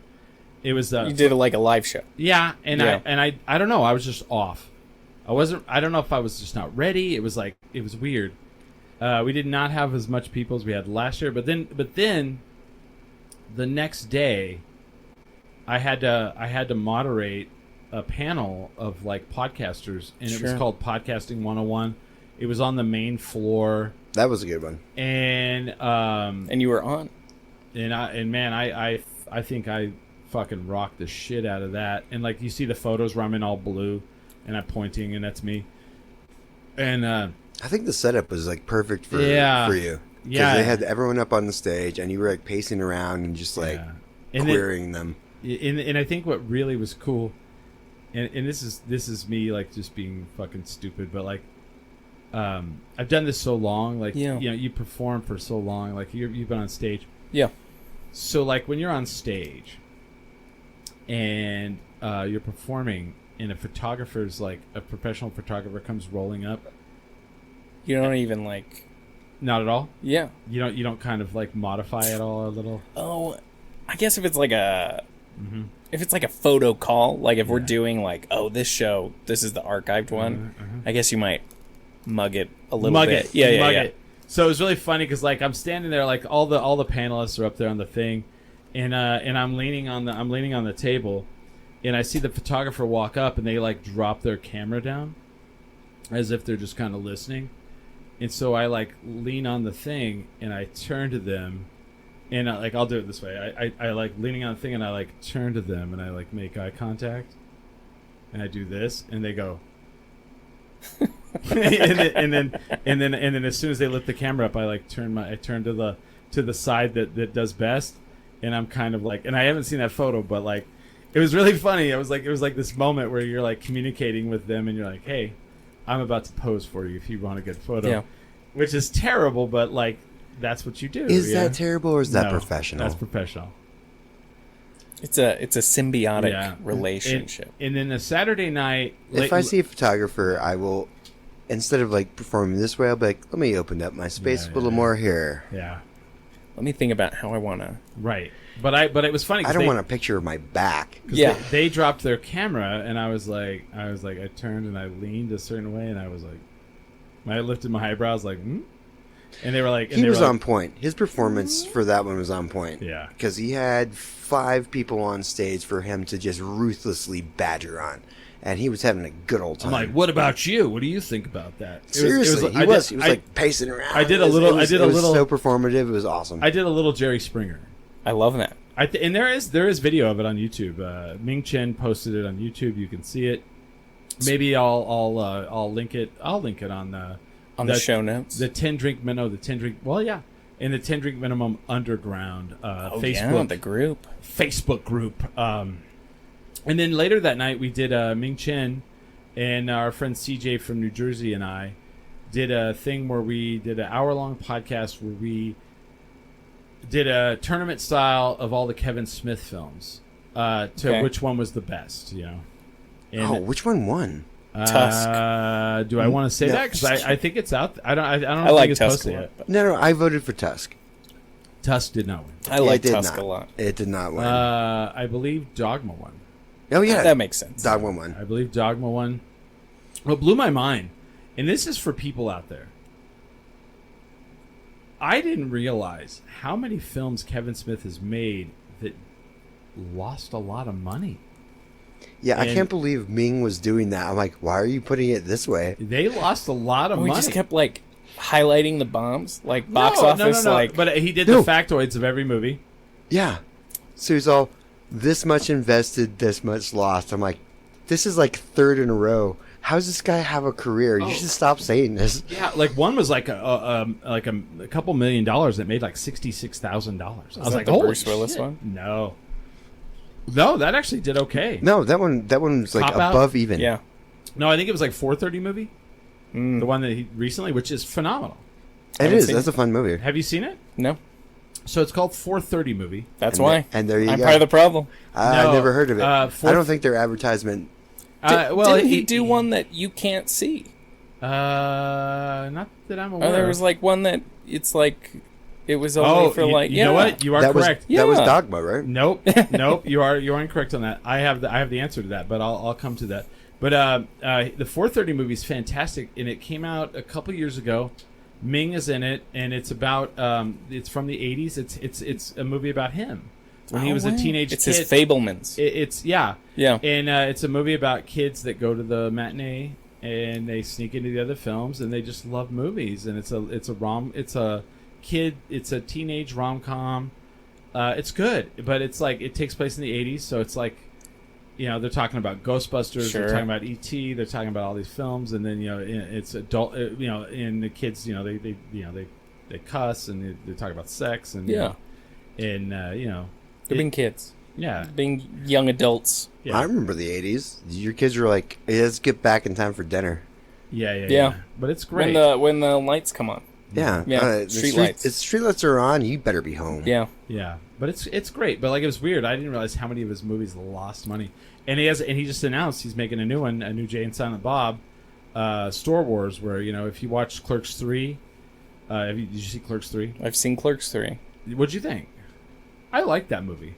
I saw it a long time ago. I liked how meta it was because, you know, it was about, you know, because he had the heart attack. That's right. And then And in the movie, that was very transformative for right. him. Randall had the heart attack, and he's like, "I'm gonna make a movie," and he makes a Clerks movie, and they bring back all the, like, when they're doing the auditions, they bring back all those people that were like in Clerks, like as like side characters. I thought that was really cool. I liked it. I thought it was really cool. But so if you're gonna make a movie, you know, make movies. If you know, don't make movies because you think you're gonna make money. We don't make any money on Night School. Yeah. I don't think. Well, let's talk about Night School. Oh, yeah. Yes. Yeah. I want to know what this is. Yeah. So I helped you guys make the first episode of Night School because we used my drone. We did. Yeah. Which we still use, not for this one, but usually we use for the credits. We use that footage. Wow. There's me like mugging it. We could probably use it again. I never used that drone, so we could probably fly it again. Well, you know what's funny? Our next episode, I think, would be perfect for the drone and for you Oh, finally! because it's on Route 66. My debut! And you live right off right off of Route it. 66. Yeah. I want to try and get the mayor on for that one. I'm right here. Well, the mayor of downtown and then the mayor of Albuquerque. I don't know who proper. that is. I don't know who You that want me is. to talk to him? Sure. Jim Marty Chavez? Jim Sweller? Jim Villanucci. Well, no, I used to work with him. I have no idea. I haven't talked to him in years now. He's a Pius alum, and so anytime Pius has like Oh, an so event, you got it in. he's always there.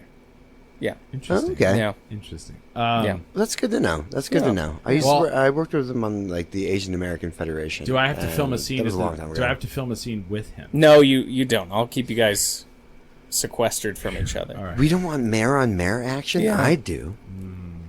Because I did dress up as him for Halloween one year. This is true. With the sideburns. Did you do Two-Face? I had sideburns, but I had a blonde wig, and I had and then I had an Iron Maiden shirt on. Oh, I love that. And then someone was like, he doesn't rep Iron Maiden, and then a couple weeks later he posted some Iron Maiden shit. I saw him at Target one time, and he had some metal shirt on. Did you tell him to shave his beard? He looks like an old hipster. I haven't seen him with the beard. Oh, okay. Jasper, But he's gray he's got a gray. Did you ask him why he doesn't let homeless people sit on the sidewalk or lay on there anymore? I haven't talked to him about that. That was a city council thing, dude. He had a chance to stomp it down, my friend. Well, he didn't veto it? No, he did not. He did nothing, and then so it went into effect. That is some bullshit. I don't want to hassle people for sleeping on the sidewalk. People are just trying to do their best. That's right. But Night School. Night School. Yeah. Where a lot Smiley, of people you've never seen Night School. Yeah. You're going to have to watch Night School. Smiley, now. did you go to night school? What is night school? All right, so Night School is Barney's partner, spouse, Andy Schrey, and I, and Barney, we're all in Blackout. Barney is now retired from Blackout, but during COVID, I had originally, with Andy, we were going to pitch a show that was going to be like a late night sketch or comedy show. Like Kids in the Hall? Sure. No, it would be like downtown. Like you would like go to Moonlight Lounge maybe once every few months, and there would be a late night sketch show. Yeah. But it would be themed around like a college course or like a night school course. So like Western Civ 101 or you know how like Community, like the episodes were like course names. And so the idea was we would pick a random course and then like have comedy associated with that for the night, and it would be like a late night thing, and you'd have drinks and like hang out. And so we had pitched this, and then COVID hits, and so we're trying to like pivot all of our projects. Unlike a lot of theater companies, Blackout, we like didn't stop during the shutdown. We just turned everything into online or digital or mail theater. So you would like get a shadow box in the mail and listen to recordings, or that's right. we were working on podcasts, and so we turned it into all those get-arounds. We turned it into a web series, and it became about New Mexico.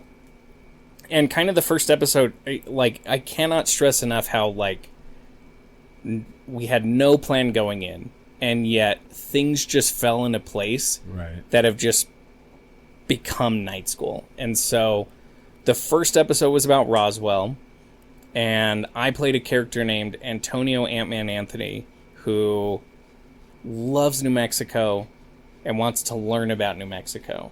And so the first episode was about the Roswell incident. We interviewed a good friend of mine, Nick Albonico, and he taught us about what happened at Roswell, and then we had sketches throughout, and then we like tried to recreate his theory about the weather balloons, and that's where Chris came, and we like let a bunch of balloons up in the air and filmed it with a drone and to see if it looks like a UFO. Right. And it was a blast. We had so much fun doing it. Oh, yeah. And we had planned to do 3 episodes that first year. So we did that one. Then we did Christmas in New Mexico, which Leonard was our expert on. And then we did land grants, which my wife was the expert on. And we've just kind of kept it going. We last year we got a grant from the Urban Enhancement Trust Fund for 2 years worth of episodes. So our 10th episode was on the Balloon Fiesta. Wow, I can't believe you guys are already on 10. And then we just premiered our 11th episode, Sports in New Mexico, which felt like we started filming in mid-February. And I kid you not, I think at least every other week we filmed something for it, all the way up until like 2 weeks out from its premiere, which was the end of May. Wow. And part of that was, so for our sports episode, we reached out to the Albuquerque Isotopes, and we reached out to New Mexico United. Yeah. And kind of like the thesis of the episode was like a riff on Welcome to Wrexham. I don't know if you've seen that show. Oh yeah. I love that show. So we were like, what if we did like a parody of Welcome to Wrexham, where Barney and we won the lottery and we're trying to buy United. Oh. And so is Pete in it?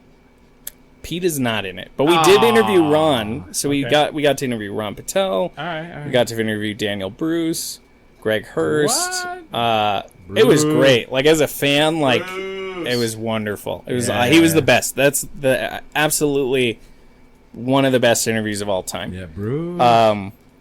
And so we got to like go behind the scenes. We got to go film at practice. We got like a private tour of the Isotope Stadium with Josh Suchan. No, Josh Sushan. Yeah. And he like walked us through the history of from right over here to when the stadium moved over there, and it was awesome. It was an incredible episode, but it was huge. Like Barney, so when we finished filming, Barney and Andy edit everything, and I think without a doubt we probably had close to like 18 hours worth of footage. No shit. So like for how long an episode? Hour? 45 minutes, 50 minutes. All right. Yeah. So it was incredible. It was awesome. I think it's our Roswell episode to this day is still like that first episode was just gold. Yeah. And we've been chasing it ever since. But I really think this was one of our best, if not our second best. Just so you know, I'm really big in the dog jury video. Oh yeah, dog jury. So got a couple. Yeah. Chris Walsh helped us film our stadium tour. Yeah. And that was a lot of fun. So I'm just letting you know. I'm just saying. I'm really big in the dog jury video. If we're doing segues here, I just looked up what. Okay. Night school is continuing education for adults. Yes. That is what they're playing off of. That was literally what I was asking. I have no idea this phrase. I have no idea what you're talking about. Yes. So it's called college. So I've been confused the entire time. Saying, yeah. I'm like, did you make this concept up? I actually had to look up the definition for what night school is. The web series is called Night, but it's spelled like late night, like a talk show. Yeah. NITE. Okay. And the idea is because my character is... It's where people that want to be a knight for King Arthur go to school. At the round table. The round table. But it's all about New Mexico. Each episode's about a different New Mexican subject. So we've had everything from the Harvey Girls to, like, the Manhattan Project to Balloon Fiesta, food in New Mexico. I was just working off. I had no idea what night school meant. I see. I didn't know it was an actual I thought you thing. meant you didn't know what they were doing. Oh. Yeah, no. You guys didn't get that at all. I had no idea of the concept. Or he's playing it off. Right over my head. And I'm like, what the... No, I just didn't know what night school was. Yeah, I had to look it up. You didn't go to night school. I didn't... What? No. He works at night. Yeah. I feel like graduate school was kind of like night school for me. Because some of my classes were at like 6 o'clock. So... It was kind of like 6 o'clock p.m.? Yeah. That is my mid-morning. He's not kidding. It's not joking. How late does your store stay open? Midnight. So, but they have to close, and so he probably gets off work by 1. Sure. And then he's got after work, you know? Well, I took it, honestly, had a great time. Took a great sleep study over at UNM. I did that. My natural cycle is 5:30 a.m. to 2:30 p.m. Did you do the sleep study during the day? Because you were like, I work like evenings.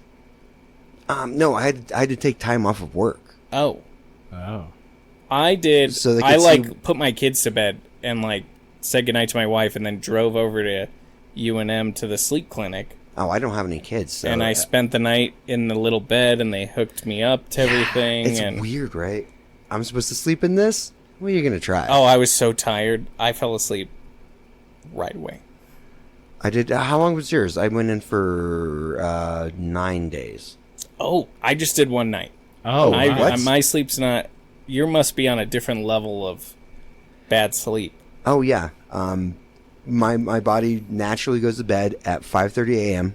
Okay. and wakes up at 2:30 p.m. Yeah. Interesting. When did the murder start, Smiley? I wouldn't know. I was exhausted my entire life because I didn't know what my... Did they give you a CPAP or a BiPAP machine? Because I have a BiPAP machine. That's how You do? cool I am. Yeah. So, I have a question about this. Smiley doesn't have such a thing. You have a CPAP? No, I don't have any. Oh. No, You should get one. It's great. Well, that's where I was going to ask. So, like, I used to snore really, really violently. Sure. And then I lost, like 70 pounds. Sure. And apparently I may a little, but not anything like barely. I barely do. It's nothing So- like it used to be. No. Ask him. Yeah, he's shared rooms Shared a with lot me. of rooms. Yeah. So We've been on tour together. Yeah, I get it. Right. I get it. So here's a question I have for you. So after the CPAP, how much more vivid are your dreams?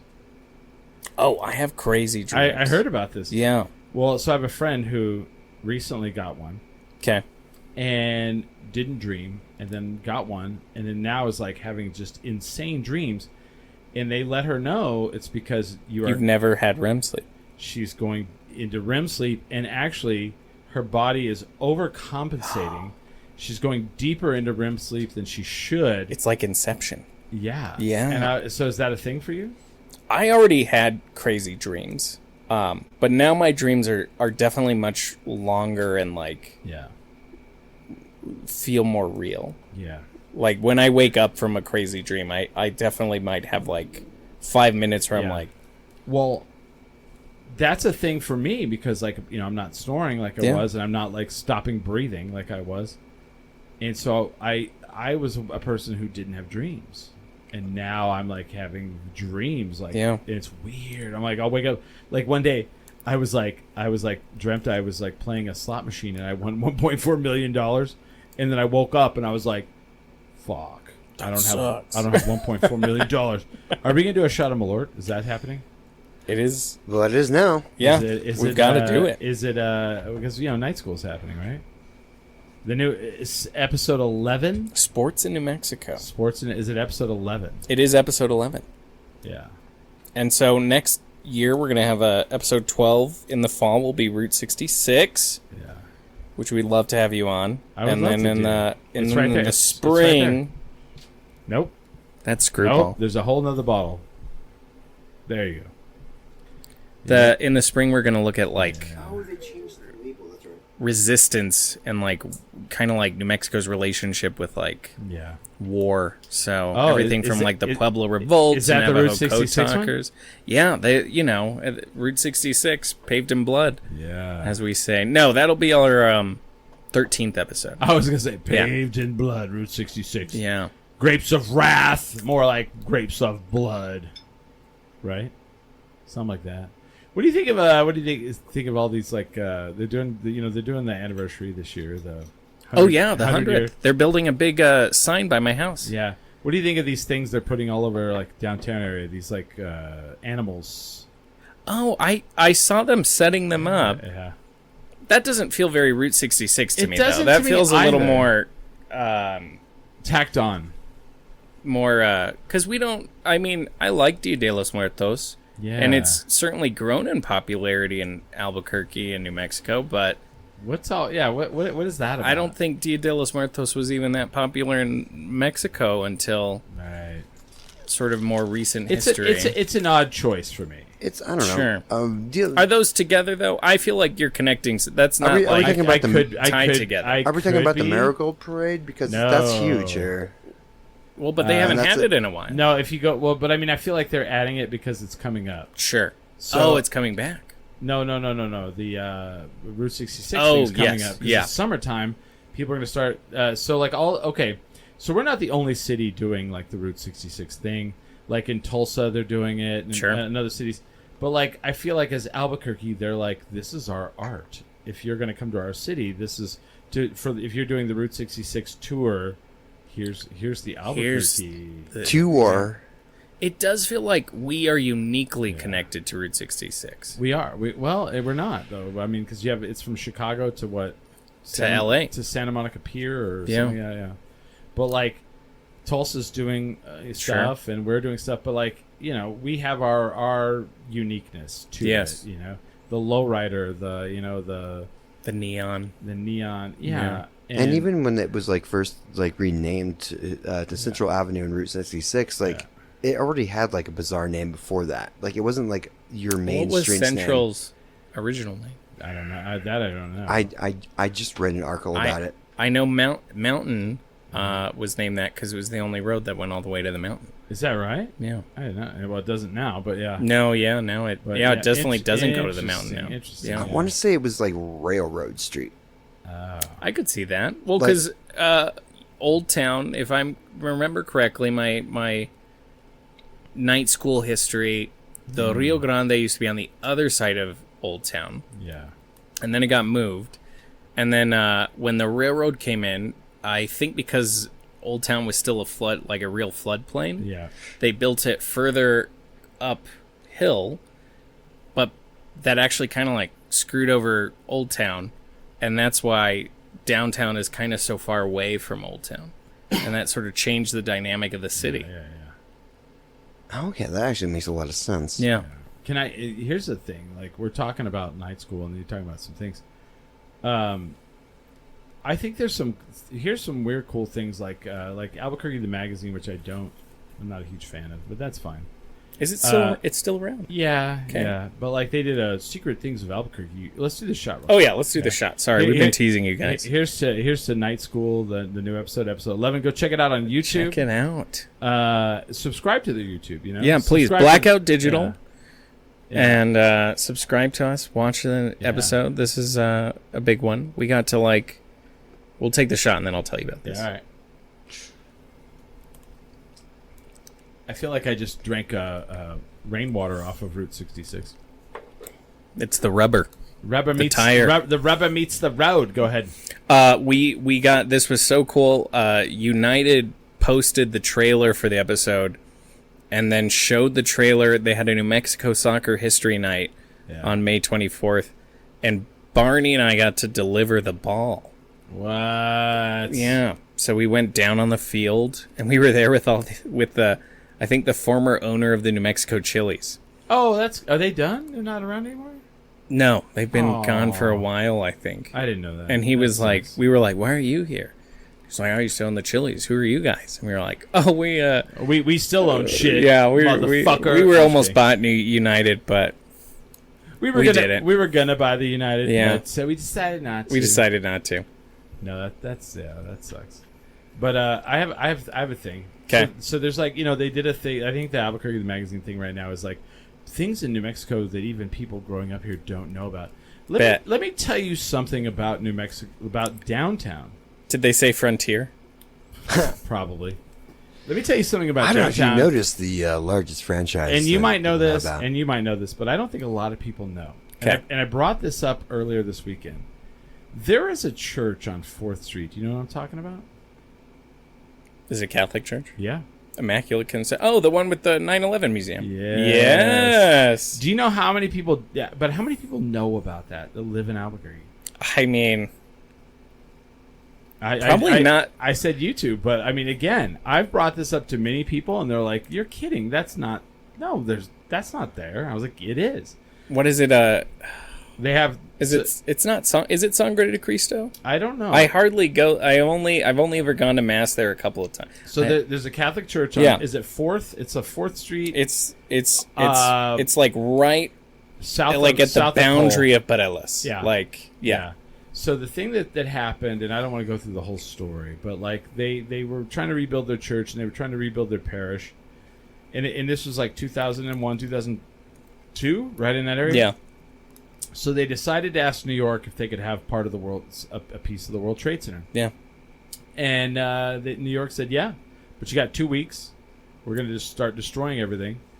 And you got to get here, and you got to get it back. Yeah. So a trucker donated his semi-truck and his trailer and his time, and he drove all the way to New York. And Southwest Airlines donated a ticket, and they flew the priest there to bless them. So if you go to this church on 4th Street, south of Cole, Yeah. there's a It's like just south of downtown. Oh man, there's a vertical and horizontal girder from the World Trade Center in the church. Yeah. And it has its own little area where it has a whole museum, and you talk about breathtaking or take your breath away. And one of the cool things is if you go out into the parish, there's a hole in the wall where one of the girders comes out into the parish. Yeah.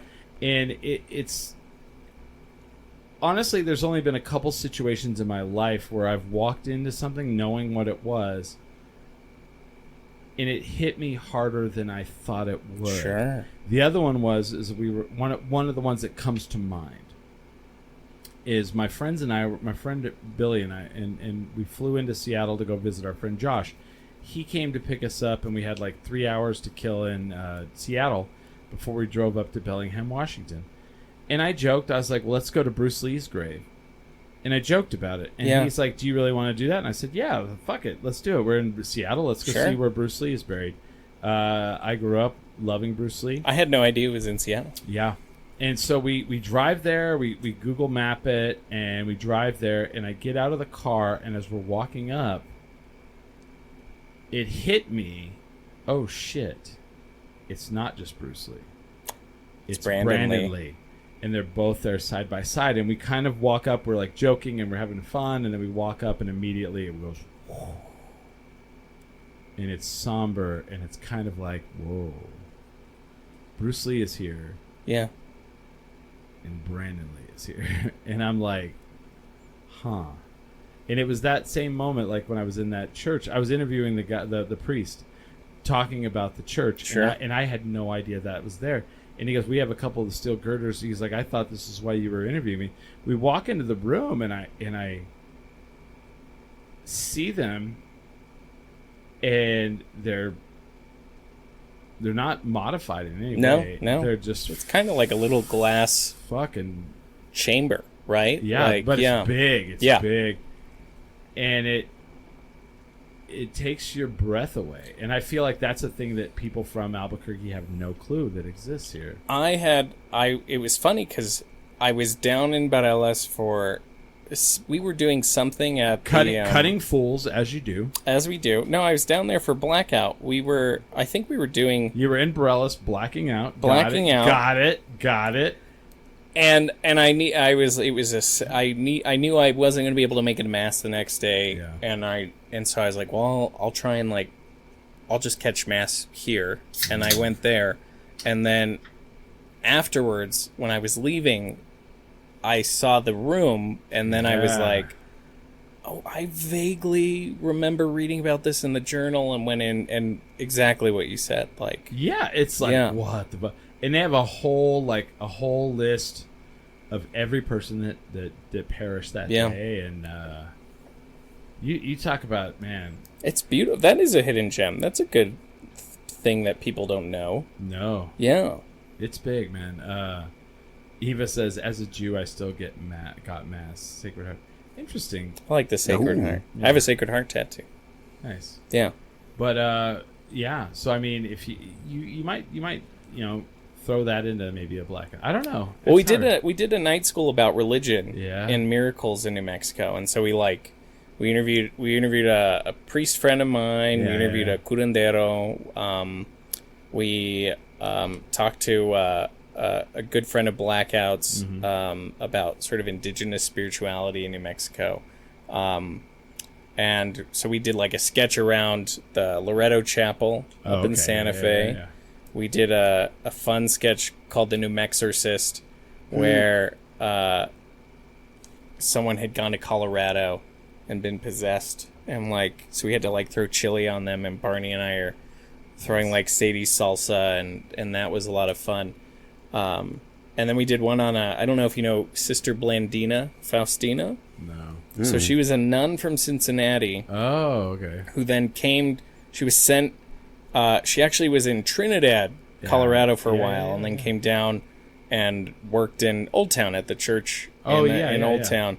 And famous church, very famous church. She knew Billy the Kid to the point where she was on a stagecoach one time. It's a very true story. I'm sorry, wait, hold on. She knew Billy the Kid because she worked in this. She would work she was either a teaching person. Elderly was this human being? Well, this was from in the 1800s or the 17. Like, this lady's been dead for 100 years. This is an old lady. You can't be a saint. Like, it's very rare to become a saint and still be alive. And you Sorry, can't be. I've been drinking. That's okay.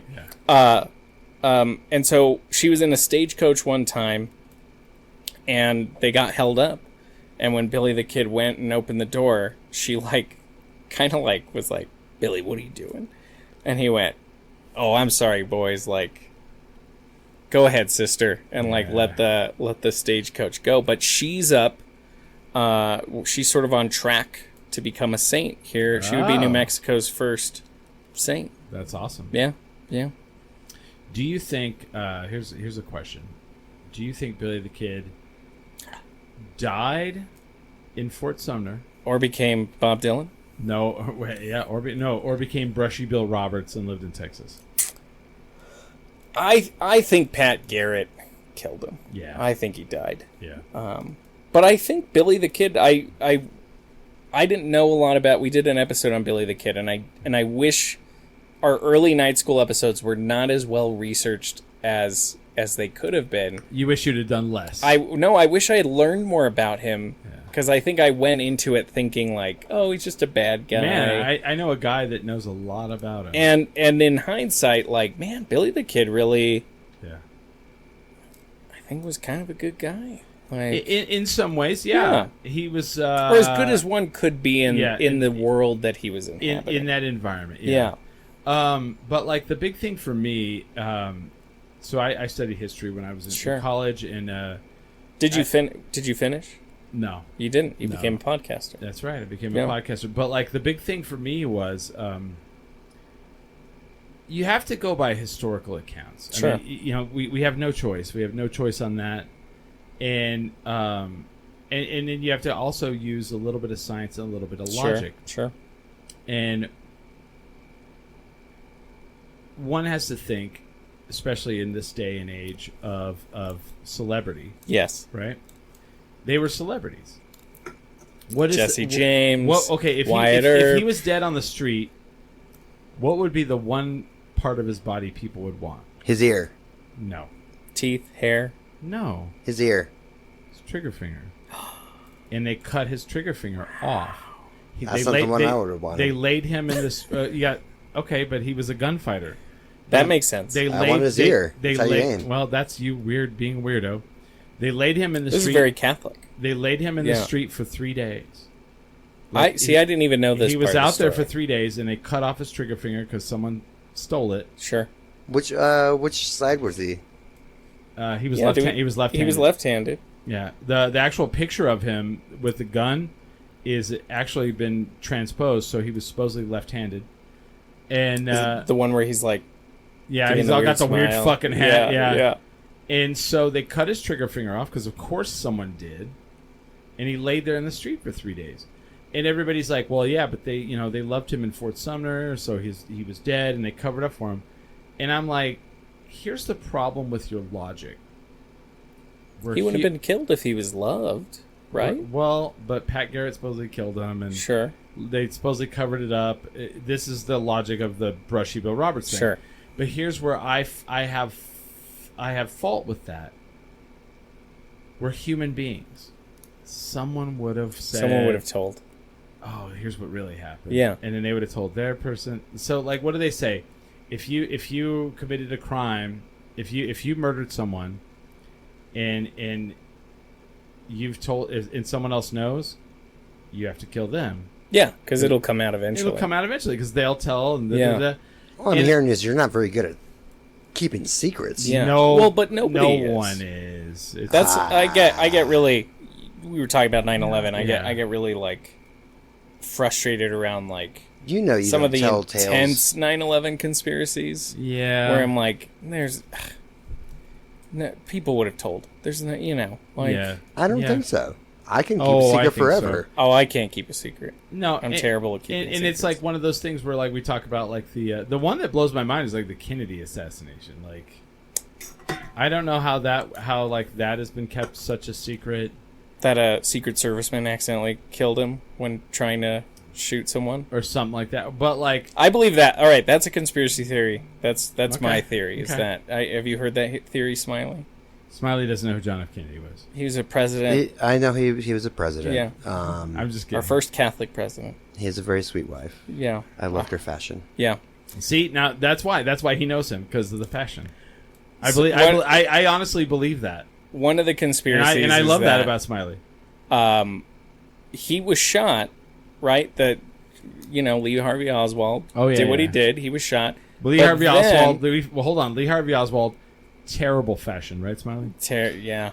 I don't think he was going for that at all. I don't think so either, but still terrible. Sure. I've seen the photos. And then one of the Secret Service men Yeah.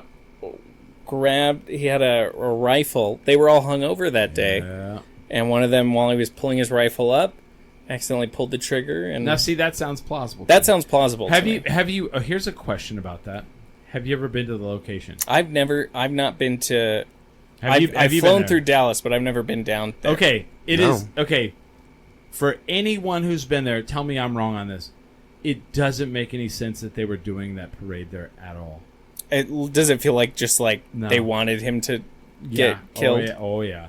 He's a polarizing president. So it's a weird thing, right? Like you go Sure. there and you walk up, and like the building itself, the book suppository building, whatever, they have a white square. Depository. Is No, it repository. repository. I like the Suppository, suppository thank you. building. Oh, Yeah, I'm sorry. on the suppository building. It's up your ass. Dang. Sorry, repository. They have a white square around the window. Where Oswald Yeah, was. split shot. Yeah. So here's what's crazy. They have that in like that Texas shooting thing too. They're all, Yeah. this is where the guy Oh, in is. San Antonio. Yeah. Yeah. So when you get down there, it's like in the warehouse district of Dallas, and you get down there, and to explain this is weird. It's like The road kind of. the road curves Yeah. uphill, and then once it like flattens out, then it goes under an overpass. Okay, like this is where you were like, this is where you guys should line up and the president's gonna come through. Like what? And he had already kind of been receiving threats, like Yeah. And the governor there was also really important. I would have been too. like, well, this is a parade route. Like a parade seems like you would go through like a downtown area where it's straight, yeah, flat, not like curves around uphill and then under an overpass. sure. And like the moment like I walked up to it, I was like, what the fuck? Like, wait, I was like, this is where Kennedy was assassinated, like here. And they have like an X out there on the road, you know. And then I was like, well, maybe it's changed. Nope. Like It's like all the same buildings. Yeah. Yeah. And it's like, this doesn't make any sense whatsoever. Like it was like routed that, like, I don't know. It's some shit. I'm trying to think of where. Okay, I see you still have some faith in our government. so That's so where it's, okay. Like imagine. That's why okay, Smiley's an independent. do you know where like the Wex used to be over here by like Tractor Wells Park? Oh my god, there was a Wex. Yeah. Yeah. Like imagine if there was like a parade for the president right there. You'd be like, Why is there a parade here? yeah, like you're like what? In the It's not on Central. It's not. Why Downtown. would it be on It's not Central? That's the downtown? worst place for a parade. Dude, it's better. It'd be better than what they had. I'm not kidding. Central's It's not designed for parade. We actually made it not designed for parade. Speaking of people better than what that is. keeping secrets, did you hear about the couple in Silver City? This was like 4 or 5 years ago. The art thieves. No. It was a married couple. I think they were both teachers or something. I don't like it right away. I know. I'm just kidding. Humble, like staunch, like middle class life. Both passed away, and then their kids doing the estate sale. They have like a local antique shop come in and like, what do you want? Were they Nazis? In their bedroom, they had famous artwork that had been stolen from museums in like Arizona and Texas, like 30 or 40 years ago. Oh, nice. Yeah. And they were like kept in their bedroom in a way that if the bedroom door was open, it was like behind. They were like behind the door. You wouldn't have been able to see them. Like they and knew they it. traveled. They looked at it. They traveled all over the world. They like people would be like, how can they afford all these like crazy trips? Oh. Well, we're art thieves. But they are art thieves. But they kept it a secret. And their kids didn't even know. What? Yeah, why would you tell your kids So they're that? caught. So they're caught. And so Well, they say- died. So like, they never got caught. They never got caught. They kept Their the kids secret. were all, what's all this? But see, they were a couple. So they told each other. They told each other. Yeah. And they had it, but with the Billy the Kid thing, a whole can't town, tell somebody outside there's of it. no way a whole town kept that secret. Sure. There's no way a whole town. Like, if I told Smiley something, cool. He's Smiley, you said you could keep a secret. Yeah. Forever. Originally, like when I was a teenager, I was going to school to be a minister. So Okay. my entire mentality is keeping other people's secrets. Sure. Yeah. That's true. Smiley, what's a secret you've kept that you've never told anyone? Oh, here we go. Can't tell you. I thought I'd get him that way. Damn it. Ugh. Night school. I can tell secrets about myself because those are my own. Here's a question. Has the dog ever done that to you? No. She's never come up to me during... She likes you now, see? I've come on enough shows. She likes you now. Hi. Leonard has left. You're a sweetheart. She is a sweetheart. Yeah. And she's beaten down by the heat. I Yes, hate this, but I have to go potty. All right, well, I think we're going to end. I Yeah. think we're going to get out of here. Oh, okay. So, Night School, episode 11. It's on YouTube. It's on Blackout Digital. And then Blackout Theatre is our company, and if you Yeah. look up Blackout Theatre ABQ, we're online. Santa Beva runs 2 more weekends. Yeah. The show is already started, so you've already missed. You've already missed today Yeah, with yeah. your mask. If you're immune compromised, you've missed today. Yeah, but you could still wear a mask, but nobody else will be wearing masks. Probably not many people. You'll be out of place. Yeah, It's fine, though. yeah, It's fine. Be yourself. Have fun. yeah. Yeah. But, and then June 20th, Duke City Championship Wrestling. The Wrestling Fights. Tyler Copeland returns. I'm not happy about it. Charlie 50 won the tag titles. We need to talk about I need to talk about this in the show. What a sack of shit this guy is. He attacked New Mexico Green Chili. He attacked New Mexico lowriders and women. And our women. So you need to come out and you need to boo Charlie 50. Is he not? He's not from here. No, he's from Lubbock. Ugh. Now, Smiley and I, when we were driving through to go to to Comic Palooza, we did bash the town of Lubbock. It's I had an aunt that lived in Lubbock. And this is Smiley's joke. I want everyone to know this is Smiley's joke. It's brilliant. It's brilliant, and I posted it on Facebook, and Charlie 50 took offense to it. Why do all the buildings in Lubbock look like they used to be a First cafeteria? Why? That was mine. That was the joke. Oh, that's it. No, They all no. look. You look over here. That's a residential structure. Used to be a Furs. Look over here. That's a restaurant. Used to be a Furs. Furs. Is that a bank building? That looks like it used to be a Furs. They all look like they used to be a First cafeteria, and they're all like, "Well, at least our fucking streets are clean." Charlie 50. Oh, Lubbock. Oh, It is the big Texan. It's in Amarillo. Amarillo. Yeah, thank God. Yeah, Lubbock doesn't have anything. Thank God, Charlie 50. I don't know what you're trying to cultivate at this moment, What I'm trying to cultivate? but I don't Are you know. trying to grow your fandom in Lubbock, Texas? No. We're not fans of Lubbock, Texas. I know, it's awful. Yeah. Smiley, do you like Lubbock, Texas? No, it's not my favorite place. It's a place to go through. Is it because of Charlie 50? It is, right? It is not. I already told my bit on that one. It looks like everything used to be. A First A cafeteria. Is that a bank? I don't know. Is that the police station? I don't know. Now, we like Barbara, but Charlie 50, not so much. Boo. Every Boo. single building looked like it used to be a Furs. No. And Charlie 50, he looks like he's a guy that eats at Did he Furs. look like he used to be a Furs? Yeah. I mean, he didn't have that weird fake brick, but Yeah. I mean, he does. I mean, he might. oh no, My I'm dad. gonna get myself in trouble. My final thought. My dad used to. We went to Furs one time and he got horrible food poisoning. And then my Salisbury steak. family, we Well, were you have not to allowed eat to go to Furs ever again. You have to eat around the poop.